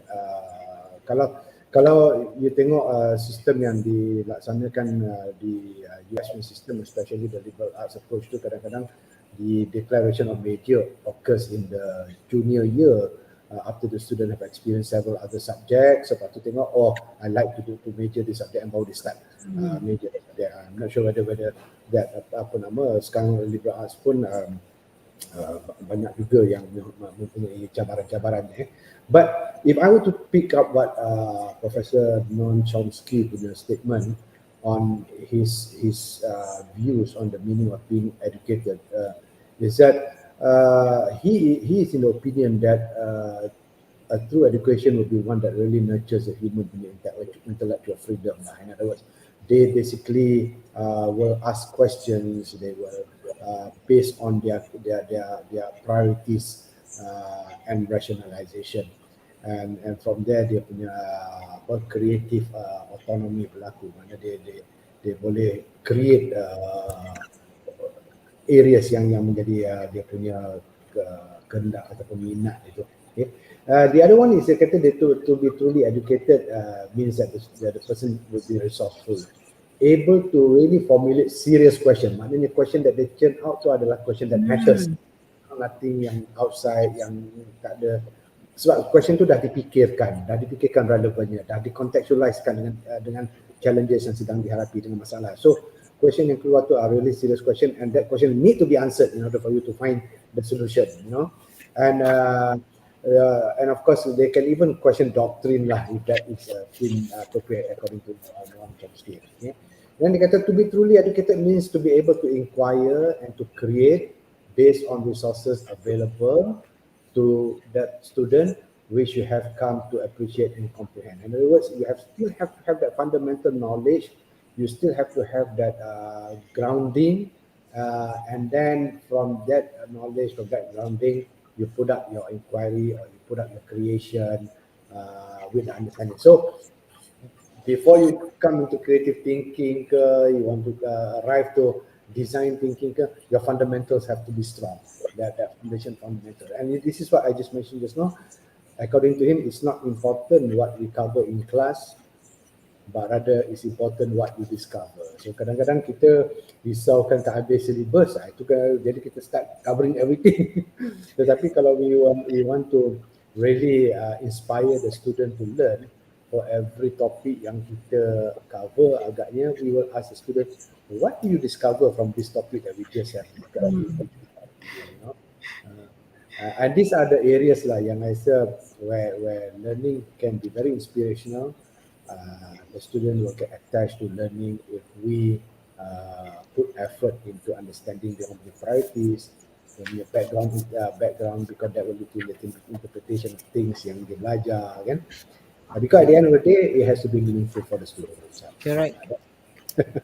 Ya, itulah Prof. Kalau bila Prof cakap pasal discover tu, kadang-kadang dalam kepala kita fikir coverage dengan discover tu mana satu nak datang dulu kan, ada coverage dululah kata dia kan, sebab ni wicked problem itu ni. Kita ada certain times, certain weeks ataupun we have a limitation on that. Yes. But somehow kita kata kita nak juga discover that should be the alignment lah Prof di antara coverage dan juga discover. Mungkin juga Prof Rani nak respon Prof Rani? Coverage and discover. Then I think the mindset tu lah, Dr. Samsul. I think we have to change the whole mindset, kan? Meaning that in terms of assessment, meaning that the mindset has to be changed in the sense that now we know that it is not only about assessing the students on dia punya kognitif saja. Betul. Ya, apa yang dia tahu aja, but assessing on macam mana dia dapat menterjemahkan, translate the knowledge, how yang dia discover. This is something very subjective, and I believe that inilah challenge kita sekarang ini, mengubah the mindset, then we have to come up with a method of how do we assess this. Rubric tu normally we refer to rubric, to make this uniform. We say that come up with this rubric. Actually, rubric is a very kind of very objective kind of thing, meaning that you still want to say that mesti menepati benda ini, Saya ingat satu soalan, saya ingat sampai sekarang Prof Kamal ajar student kan. How do you know that these students kan, kalau markah dia at the borderline 75, kita kata is apa, and A minus kita kata kita tak nak bagi dia 75 kan, still nak maintain dia 74, but how do you differentiate this kan? That students tu bukan the A minus the A material kan, just because of the gap of 1 point itu kan. This is very subjective. I think in education these are the mindset that we have to change and look into to tell the lecturers ke, the whoever yang teaching the students, kita kena cakap bahawa look at this subjectively, and again here saya terpanggil juga untuk melihat kepada when we talk about thinking, thinking ni kita mengajar student to make judgement dalam satu konteks, but again sebagai tenaga pengajar we have to make many judgement, terutamanya sekarang masa zaman-zaman sekarang ni examnya results, these are the judgement, it can be empirical judgement where you look into just the results kan. It can be some rational judgment, emotional judgment. So which judgment are you going to look at now? These are very subjective. Saya rasa judgment yang perlu ada itu patut diterapkan juga kepada student. In one context, based on your knowledge, what should be the judgment that you are making now? Kalau dalam empathy tadi, the judgment is if you tailor more towards emotional, then your solution mungkin tidak menjadi kenyataan, mungkin tidak solve the problem. So these are, the change of mindset need to be done here. Itu Dr. Syamsul saya. Betul Prof. Dan saya fikir menarik juga bila kita lihat kepada apa yang Prof katakan tadi kan. Dulu ada satu terma orang kata apa, memanusiawikan manusia kan. Sebab apa, we are too inclined with so many things yang kadang-kadang kita lupa tentang kehidupan itu, tentang manusia itu. Dan saya tertarik juga dengan apa yang Prof Kamal kongsikan pada slide beliau, antaranya berkaitan dengan karya terpilih Syed Hussein Alatas. Saya rasa Prof mungkin saya nak Prof huraikan sedikit Prof berkaitan dengan hal ini. Kerana apa? Mungkin daripada tadi kita banyak mengambil daripada western teori, western model dan sebagainya. Mungkin juga kita nak melihat daripada perspektif Islam itu sendiri Prof. Bagaimana? Saya rasa ini amat actually ini tidak bertentangan pun dengan some of the education philosophy from the western angle, tetapi memanglah sandaran ini ialah kepada buku yang ditulis oleh Syed Hussein Alatas dalam karya terpilihnya. Beliau ada amat mengesyorkan supaya the thinking capability is being developed di kalangan, terutama sekali di kalangan pelajar-pelajar di dalam universiti. Dan these are the 8 things yang dia sebut dalam buku itu. Dia kata you must promote into the student to want to know the whole range of reasons that cause any issue at hand. Apa-apa isu yang berlaku ni, cuba bayangkan seboleh mungkin, seluas mungkin bagaimana isu ini berlaku, bagaimana ia berkait dengan isu-isu lain sehingga berlaku ni isu yang disebutkan tadi. Sebab tu saya kadang-kadang bila tengok YouTube ni yang jenis 1 minit 2 minit ni, saya I'm a bit cautious because sometimes if you take that interpretation from that one small window, then you may be disconnected with the other areas yang membawa kepada that window kan. So I strongly believe in this, and I respect the scientific approach in discovering the truth, because untuk mendapat kepada kebenaran dia punya metodnya, dan scientific method itu adalah satu method yang logik yang boleh digunakan, yang berasas untuk kita sampai kepada satu kebenaran. So you have to have a respect. Tak bolehlah main teka-teka je, main anggap-anggap aja, andai-andai je, tak boleh. Then you have to establish that. And using the power of the intellect to the fullest, right? Which means the minute you understand, putting in the context, and you have to start thinking and rationalizing to make sense of what is happening. That will promote thinking. Aware of the interdependent relationship between events, efforts and questions of the society or nature. Kadang-kadang satu-satu perkara itu mungkin berlaku atas sebab nature of that society. Tidak benda yang sama kalau kita induce pula kepada society lain, mungkin lain perkara yang berlaku. So these are the areas that we have to be concerned, and that is also part of the thinking capability lah of the student. Having the clarity of purpose, values and belief, everything perlu disandarkan kepada nilai-nilai. Be aware of the importance of the short and long term thinking. Nak jalan selesai cepat, ini cara dia, tetapi adakah jalan penyelesaian cepat ini satu jalan penyelesaian yang terbaik kalau kita fikirkan dalam bentuk jangka masa panjangnya. So you have to address the issue in a holistic context. Again, you cannot look into that one particular window, but you have to place it in a bigger context of things, and always never give up, so that you can start thinking. You keep on thinking all the time. Jadi bagi saya, kalau kita boleh ambil langkah-langkah ini ataupun approach ini, I think we will be able to instill the thinking. Tadi kita very concerned about how to instill the thinking behavior among students, especially. These would be some of the contextual. If you talk about a situation, okay, let's talk about the situation in the context of the bigger picture, and we deliberate that with the students. You make a decision. Okay, why are we making this decision? What is whether this decision is morally guided or morally not guided? All those things will have to. What is the right decision to make? What is justice to you? What is the thing that is justice and what is not justice? So I think if we develop our teaching approach and curriculum approach in this manner, you will inevitably start pushing the student to go, oh, I'm not going to just take everything from the book. I discover new things. I discover my friend says this. Oh, I didn't know. I didn't expect this to happen, or this thing. So that is where the discovery, I think, can be the learning discovery approach to can be more exciting. That is, I think, it's one way we can approach. Menarik, Prof. Menarik. Satu rumusan yang menarik, Prof. Kita nak ambil satu soalan daripada rakan-rakan kita yang berada di YouTube. Greeting panels. As a teacher, I'm always interested in developing student ability to think critically. My question is, how can we develop critical thinker if foundation isn't strong enough? Right, Prof.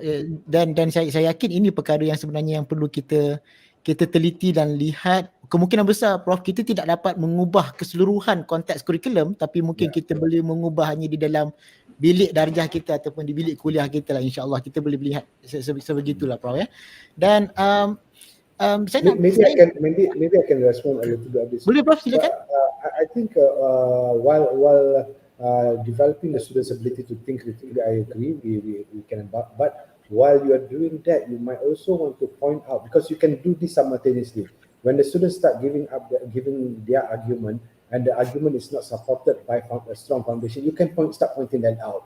Listen, when you put up this argument, this rationale, what was the foundation that you use? What is the knowledge foundation that you use to come up with the rationale? So inevitably, you will make the student realize, oh, if I want to come up with a rationale and argument, I need to strengthen my foundation. So as we mentioned just now, that when the student realize that to make feasible an argument that can be accepted, I must firm up my foundation. So maybe you can go parallel instead of going apa orang kata in sequence. Kuatkan foundation dulu, lepas tu nak develop that argument critical ability tu mungkin is a tall order. Dia agak lambat ke, Prof, kan?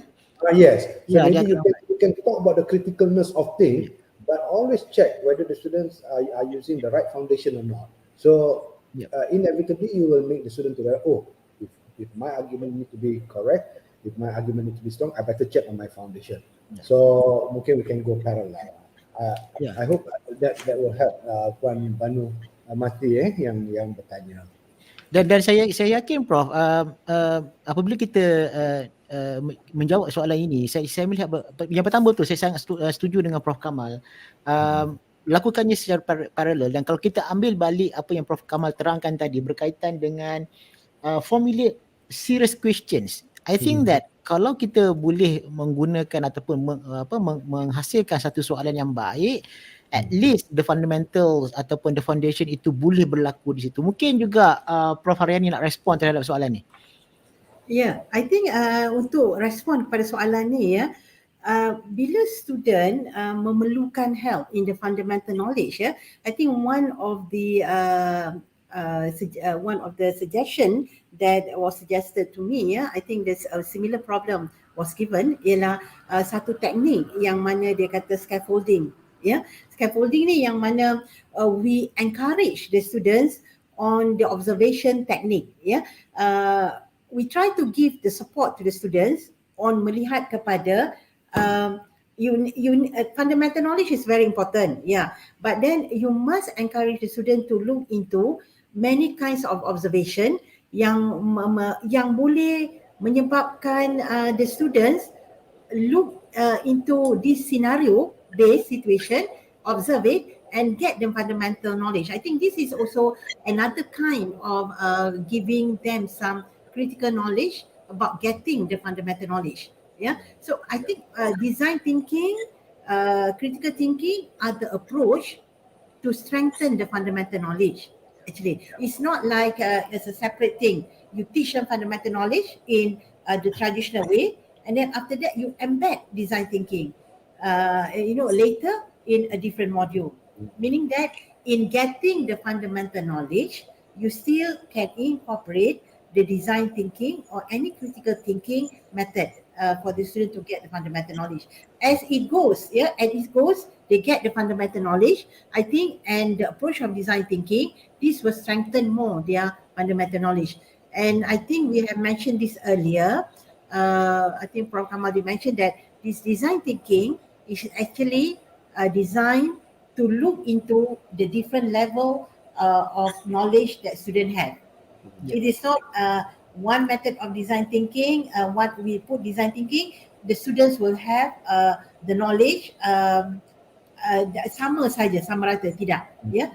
So these are the things that I think we must remember. Yeah. Ya, menarik juga Prof, sebab bila kita lihat di dalam paparan ini Prof, Prof ada terangkan ada 6 core capability because of kita nak bercerita tentang the fundamental tadi tu kan, the foundation is not strong enough. Mungkin juga saya lihat ini antara perkara yang mungkin Prof Haryani juga boleh cadangkan, the 6 core capabilities as a start bagi pendidik di sana untuk beradaptasi di dalam bilik darjah ataupun di dalam bilik kuliah. Mungkin boleh teruskan Prof. Okay. Saya bila saya do some literature some reading on design thinking yang menyebabkan saya suka kepada artikel ini on the design thinking profile by Chesson ini adalah dia membuat satu survey melibatkan about 600 responden yang telah menjalani this design thinking approach and then dia buat di 20 organisasi and melihat kepada tarikhnya 2017. At first saya go and dig, betul ke 2017 rupanya kalau kita bercakap sekarang tentang design thinking, do remember that in 2017 there is a survey which has been done on profiling this design thinker in this organisation. So meaning that benda ini telah ada lama dan dia daripada the survey, daripada kajian yang dilihat bahawa dia list 6 core capabilities that a design thinker should have. So these are the capabilities yang saya rasa kita boleh terapkan kepada pelajar-pelajar kita in order for them to become design thinkers. One of it dia kata ialah these design thinkers must be optimistic about finding solution. It means that they must believe that all problem will have solution, at least a solution. So here it means that whatever obstacles that they might face, they must look into it that it can have a solution for this. And di dalam artikel ini ya, dia kata dia melihat design thinking ini adalah solution, we look into solution based problems rather than problem based solution. Ya, terbalik. It is like solution based problems that we are looking at rather than problem. They have a problem based solution. And this another capability that design thinkers must have is that they must be idea generators. They must keep on. They must be curious on finding the solution. It means that what will be the solution? It means that lots and lots of brainstorming should be there. Yeah. Another thing is that they must be visually expressive. Yeah. Saya tertarik dengan Prof Kamal bila mengulas tentang Syed Najib Al-Atas tadi, ya, mengatakan bahawa kita mesti boleh melihat sesuatu masalah itu dalam bentuk holistik, ya. And then visually expressive ini dapat menggambarkan your reflection, the reflectiveness of your thinking, but in form of a more complete picture. So this is visually expressive. And design thinker must be human-centered and empathetic, meaning that dia curious nak tahu pengalaman yang dihadapi oleh mereka yang menghadapi masalah tersebut. Yeah. So here, as we know just now, empathy is very important. Yeah. Dan kita lihat di sini bahawa these are design thinkers. If we want to become a design thinkers, but we do not have the feeling or curious on looking into apakah yang dihadapi oleh mereka yang ada masalah ini, maka agak sukar untuk menjadi satu design thinkers. Yeah. And risk takers, we know that any solution that we propose, ada kemungkinannya it fails. Yeah. But again here, jangan putus asa, take failures as an opportunity to learn. Right? I know that when we say that take failures as an opportunity to learn, many will say that how many can do this? Yeah, but we are not talking about failure for the whole organization. But if you think that, I think in life there are many decisions that we make yang tidak tepat, yeah, yang tidak tepat. But we learn from it. I think look into the context of our life. Yeah, jangan look into the context of failure yang menyebabkan organisation kerugian hingga terpaksa tutup. Yeah, but look into decision in our daily life that we made yang some we understand now that the decision is not correct. Yeah, but we learn from it. Yeah, another thing is that collaboration, that value the power of relationship. Yang ini I think a good solution always arises from the synergy of people sharing ideas, perspective, and togetherness and you appreciate the different views. Okay, so these are the 6 capabilities that Chesson find out that must the capability that design thinkers must have. Yeah, and I'm sharing here because satu saya amazed because the date was 2017. Yeah, when I thought like, oh, kita baru nak implement design thinkers, but back in 2017 someone has already done a research on those who have implemented design thinking. And again, just to snapshot, do remember that design thinking is about foster creativity and innovation. It focuses on human and the real world, and it requires learning in action. So these are the thing also that they come out in the survey. Okay, so that's it, Dr. Syamsul. Okey, menarik Prof, menarik. Saya fikir di ruangan komen ni dah ada beberapa komen sebenarnya yang saya nak pick up. Antara salah satu daripada komen yang diberikan oleh Shakira Hashim. Looking at the current trend where the school leaver having less interest to pursue their study to the high level, does this has to do with the lack of design thinking element in the SPM syllabus? Saya nak Prof Harani dulu kot. Kan? Okay, Adik, I think to answer the question, I want to use my last slide, Dr. Syamsul. Kan? Boleh, Prof. Okay.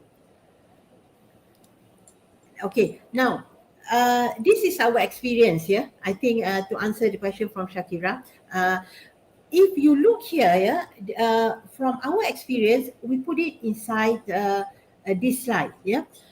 First, you know that in university, you have all this innovative curriculum. We give them values, and education 5.0, we give them ADAB, ADAP.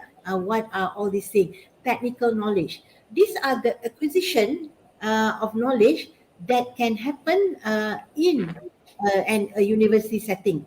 Okay, and this is where the SPM leaders always say that I can get the technical knowledge. I can go without going to the university to acquire all this technical knowledge.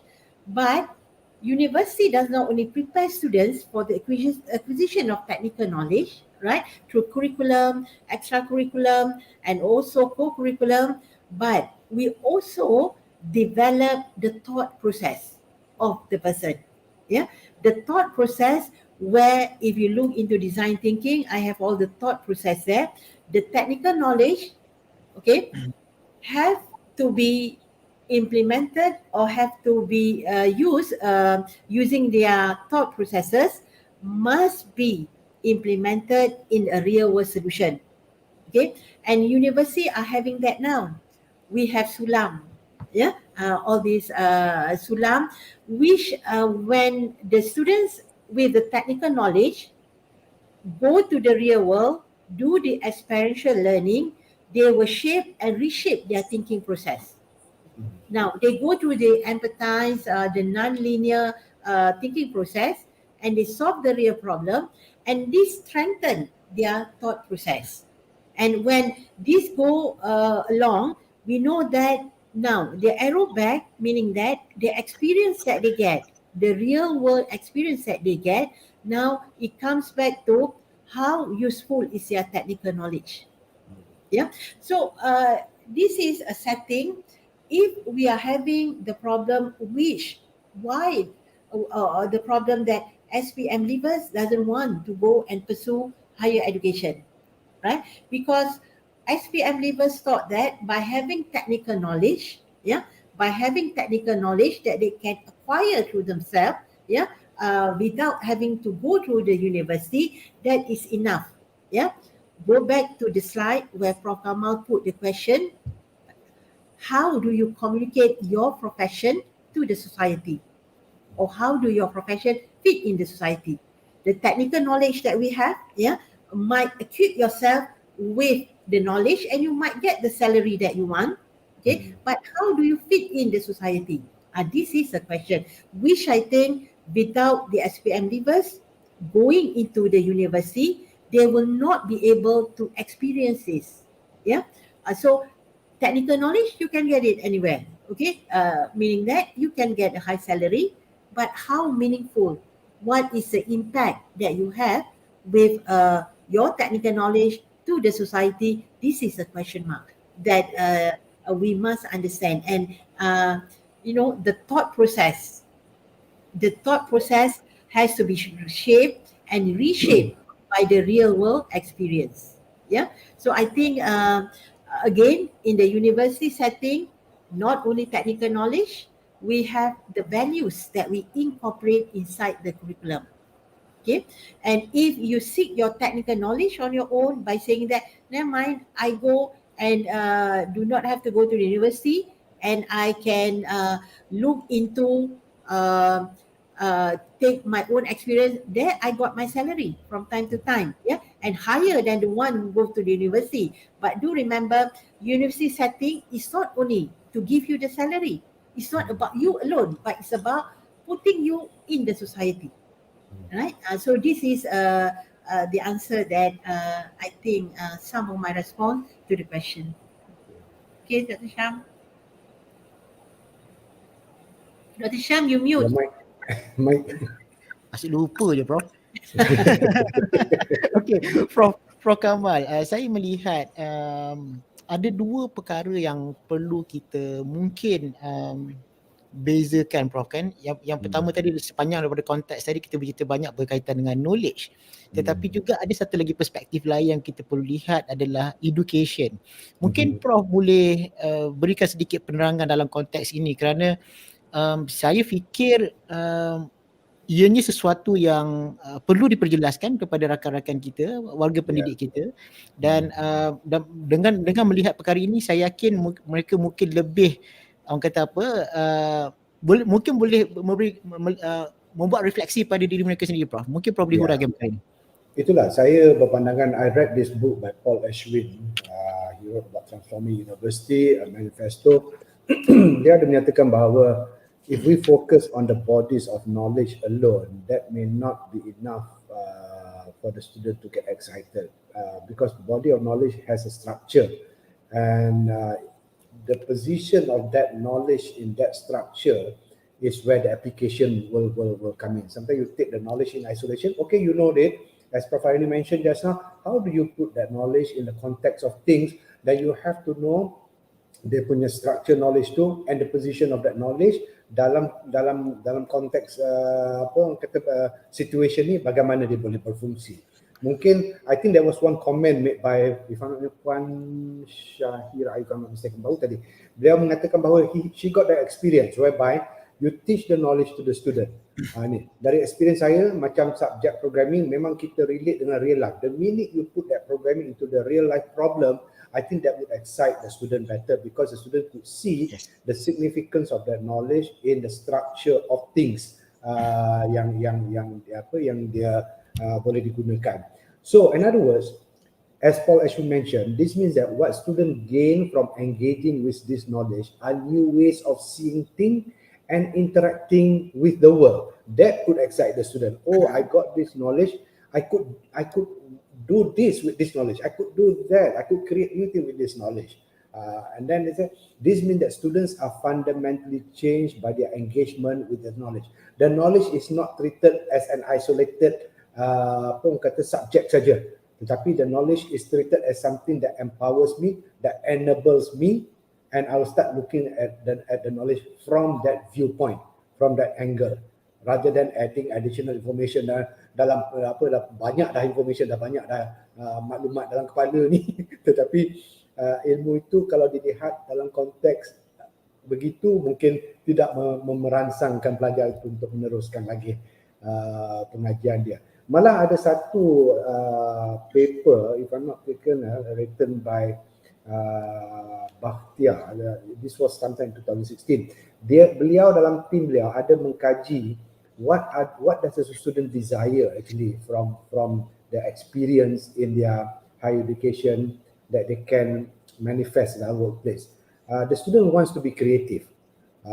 They want to be able to manage project, because bila you manage project, all your creativity starts coming in, your design thinking starts coming in, your critical thinking start coming in, and they also want to have to contribute to the aesthetic of things. That means I can make something for the world to become more beautiful with my contribution, with my knowledge. And then they also want an experience in a variety of things, an opportunity to experience different type of tasks, for example. These are another element. And of course, the student wants to have that feeling of altruism lah. Maknanya they are actually contributing to the welfare of others, making all this positive contribution, and they want to be intellectually stimulated. So I think if we look at the angle of our education system, by not just looking at the knowledge to be provided, but more importantly, what the student will view at themselves or the knowledge when they can get to empower the knowledge, unleash their talent, serve their interest of wanting to manage a project, then the learning could be more exciting. I agree very much with Prof. Harani's approach. We have to really redesign those experience in the university to make the university education more attractive. Then they don't relate university education merely to get job, but they relate university education to basically how they can enrich, add value to themselves to become more valuable to the society. That could perhaps be the approach, the strategy that we have to use. Sangat menarik, Prof. Sangat menarik. Sangat menarik. Prof, sebenarnya Prof, kita akan adakan satu quiz untuk peserta-peserta kita yang berada di berdasarkan kepada semua topik perbincangan kita pada hari ini. And Prof, meaning that we try to reflect their knowledge through a few question dan kita akan Celcom bersedia memberikan mereka, menaja hadiah kepada mereka. 3 terbaik akan diberikan hadiah yang sangat istimewa. Jadi apa kata kita mulakan quiz kita pada pagi ini. Bagi mereka yang tak berkesempatan pada 2 sesi yang lepas, hari ini ada kesempatan yang ketiga, yang mana tuan-tuan dan puan-puan boleh gunakan telefon bimbit peribadi masing-masing, gunakan browser, join myquiz.com, enter the code 6818156815 dan kita minta tuan-tuan dan puan-puan untuk masukkan nombor telefon sebagai ID user, yang mana nombor telefon tersebut akan kami hubungi dan kita akan dapatkan alamat. Seterusnya kita akan postkan hadiah-hadiah tersebut kepada 3 pemenang terbaik kita pada pagi ini, insya-Allah. Dan semua soalan ini has been formulated based on the discussion lebih kurang dalam 2 jam ini, dan insya-Allah impressive. Kita sahut 100 orang peserta untuk bersama-sama dengan kita. So cepat supaya kita boleh mulakan kuis kita, insya-Allah.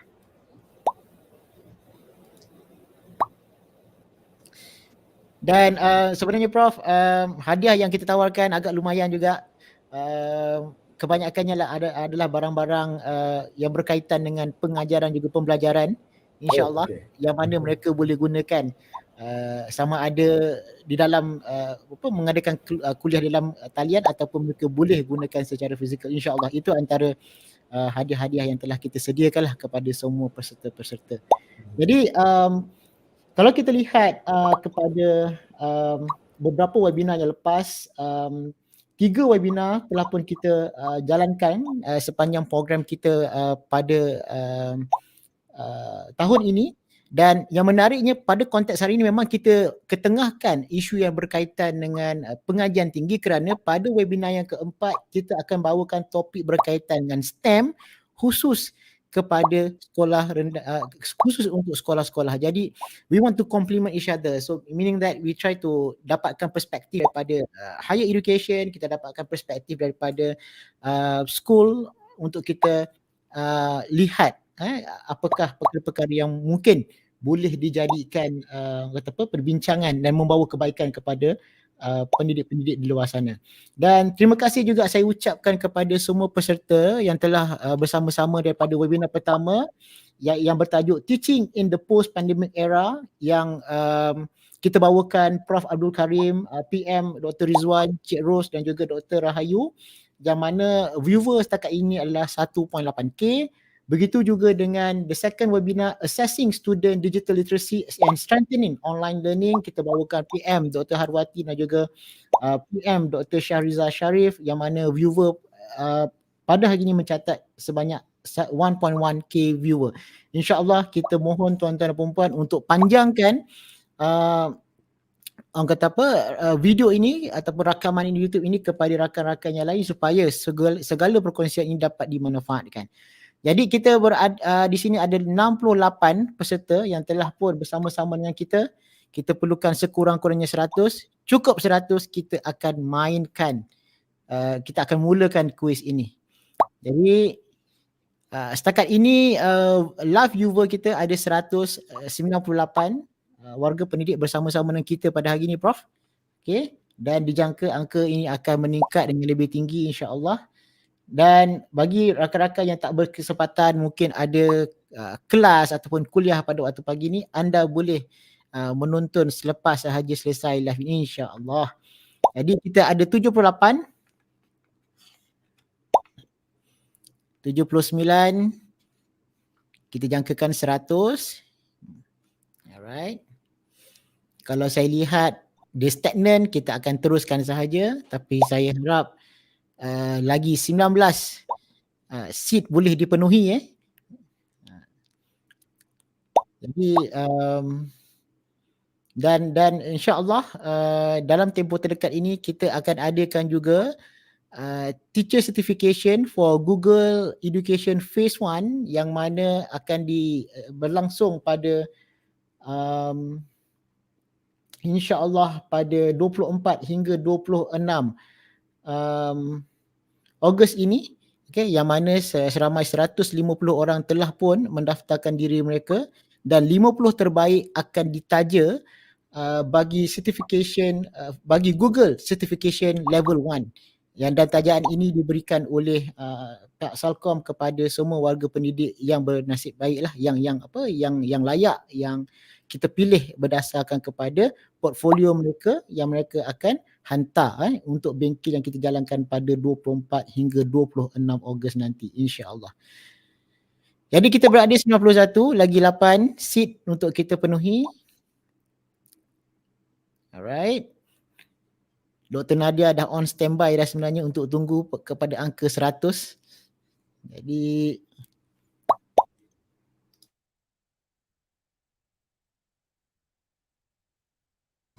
lagi 5 orang. Ada tak ada? Kalau tak ada kita nak teruskan.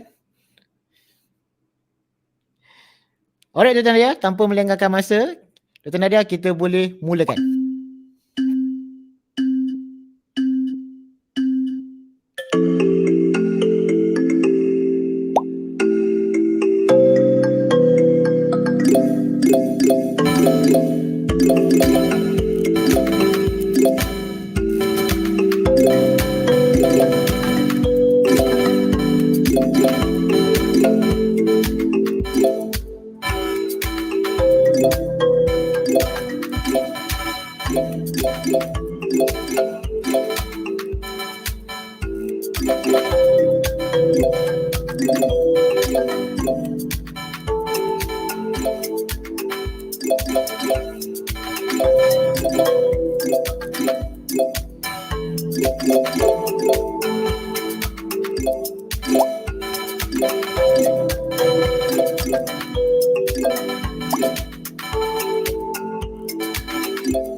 kita dah ada pemenang.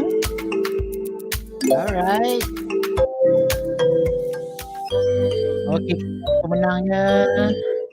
Okey, nombor 1-012-588-1495, nombor 2-011-2383-2697, Wan. Nombor telefonnya mana?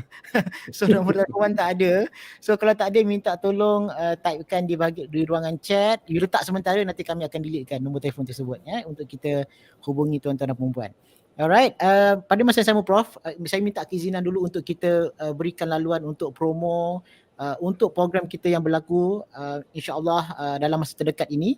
Alright, dan saya yakin insya-Allah pada 8 hari bulan kita akan ada satu lagi webinar terakhir yang bertajuk STEM Malaysia yang kita bawakan Prof Madia TS Dr. Ramzul Dambul Institute for Development Study daripada Sabah, dan juga Hajah Nur Sabrina Chua Abdullah, Pejabat Pendidikan Daerah Sabak Bernam, yang akan sesi ini akan dilakukan ataupun moderatornya adalah Dr. Nadia Hani Nazlan. InsyaAllah kita berjumpa pada 8 September 2022. Jadi seterusnya Dr. Nadia, ada promo yang lain? So the next coming one adalah kita akan tanyakan satu soalan terakhir kepada panel kita sebelum kita menutup tirai kita pada hari ini. Saya melihat sepanjang daripada perbincangan tadi kita bercerita tentang society dan juga innovation based on the thinking process dan sebagainya. Adakah Prof kita hari ini perlu melihat social innovation itu lebih lebih intens? Dan saya lihat juga Prof, kalau kita tengok beberapa literature di luar sana, instead of looking at something to do with economic innovation, perlu juga kita melihat social innovation sebagai nilai tambah dalam pendidikan. Saya perlukan respon kepada kedua-dua Prof hari ini. Silakan. Nak siapa dulu Ladies first. Ladies first. Right. Silakan Prof hari ini. Prof hari ini mute. Prof hari ini dah berjangkit dengan saya dah ni. Okay, sorry. Baru nak cakap bagi Sipu dulu ya. Tapi saya try jawab, nanti Sipu mungkin akan tolong. Okay. So now when we talk about social innovation kan, adakah dia has been pushed forward now as compared to before this on meeting the social needs, meaning that do we need to have a new social practice that aim to meet the social needs in a better way? Dalam keadaan ini I tend to agree. Social innovation ini has been pushed forward dalam era IR 4.0, yang mana we have to look back into, for example, into the context of education. In the context of education, we must look back into there must be some changes in education, especially in terms of not only we are providing the education just for the sake of getting the grades and a qualification, but now education must be put into the context of looking into how does that qualification can make an impact to the society. How can these graduates have the thinking ability that can have and lead to the intelligence the social intelligence, so that they can serve the community better. So that they can give a more impactful solution for the society. Bear in mind, with the new technology coming in, with the new technology coming in, then we think that this technology are going to kill some of the skill that our graduates have, but we must use this technology wisely and for them to spearhead the social innovation better. In this case, I think if we look into the way education has to be innovated now, we look into how can technology help to spearhead this innovation in education so that it can give the graduates now a better way of looking into the future education. Ya, saya begitu dulu dan saya pass to Dr. Syamil. Okey, terima kasih Prof. Rani. Prof, sahutan. Saya akan sambung apa yang Prof. Rani sebut tadi. I agree that social innovation in education is very critical, particularly when we take into the context of social innovation will be looking at the well-being of individuals and community. Jadi inclusivity di dalam education itu must be instilled. We must nurture the idea that if you are basically learned, educated, you have the moral duty, you have the responsibility to harmonize the society as being described by our national education philosophy. This will be the kind of awareness that you are basically in a position to make the society better, more harmonized, more balanced, take into consideration about issues like planetary health and whatnot with the knowledge that you have. In other words, assume the responsibility of that being a learned or educated person. And the angle, in other words, we must also say that your education is not merely for the purpose of economic alone, but more importantly, perhaps is for the sustainability, sustainable society and community. Even economic pun saya ingin mencadangkan agar ekonomi itu kita terjemahkan kepada bukan sahaja economic activities is a service rather than for purely membuat keuntungan. In other words, if you were to engage in an economic activity, you're going to have to be engaged in economic activity that is responsible, provide the services that you give, that you deserve the reward for, in a orang kata just, yang adil. Kalau kita provide services yang berharga inilah harga dia yang kita kenakan. Kadang-kadang kalau kita ambil the approach of making money, services tak seberapa, harganya kita charge bukan main mahal, kan? So jadi that kind of realization must be instilled into a person who is educated and who is responsible. And the other angle is, of course, we are basically obligated to provide access to education to every layers of the society. And now that we have the micro credential approach the online approach, I think that would be a good way to provide access to education and lifelong learning for everybody. So that would be the angle I'll be looking at the social innovation that must be committed by higher education especially. Alhamdulillah, very inspiring Prof. Saya sebenarnya ini Prof bertuah kerana dua mentor saya ini berkongsikan pengalaman mereka, pengetahuan mereka kepada saya tetapi juga kepada rakan-rakan pendidik yang lain. Sesuatu perkara yang saya rasa setiap kali kalau saya mendengar Prof Kamal atau Prof Rani bercerita, dia something yang saya akan balikkan, saya akan reflect. Apa pun, okay. Saya akan tengok berkali-kali video ni insyaAllah sebab banyak perkara-perkara yang dibincangkan sepanjang dalam tempoh 2 jam 24 minit dan saya yakin tuan-tuan dan puan-puan yang berada di luar sana boleh memanfaatkan konten-konten yang telah pun disampaikan oleh kedua-dua speaker kita yang saya katakan very prolific academician. Terima kasih sekali lagi Prof Kamal di atas kesudian bersama-sama dengan program ini. Begitu juga dengan Prof Rani di atas kesibukan minggu ni tengah minggu-minggu sibuk-sibuk dengan exam dan sebagainya tetapi masih lagi memberikan komitmen dan juga masa terhadap program ini. Sekali lagi saya ucapkan ribuan terima kasih kepada Prof Kamal, Prof Rani. Terima kasih kepada semua para pendidik yang bersama-sama di YouTube channel daripada pukul 9 pagi tadi sehingga sekarang dan saya ucapkan insya-Allah kita berjumpa pada webinar yang keempat dan saya ucapkan terima kasih kepada semua. Insya-Allah. Jumpa lagi. Assalamualaikum warahmatullahi wabarakatuh.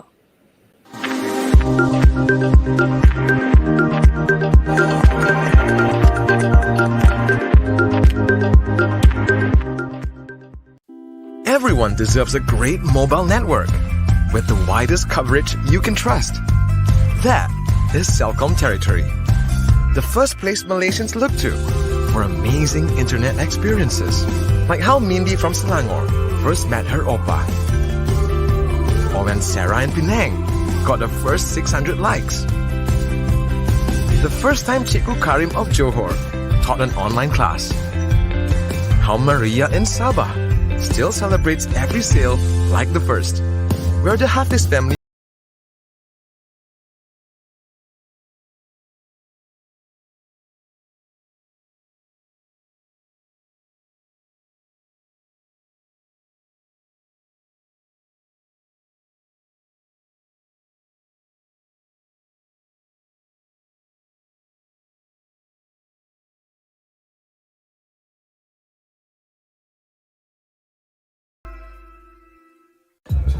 Ever wish you could speed things up? Now everyone can with the power of more uncapped speed internet for full HD streaming and binging on the hottest shows. Get the new Xpex Unlimited today.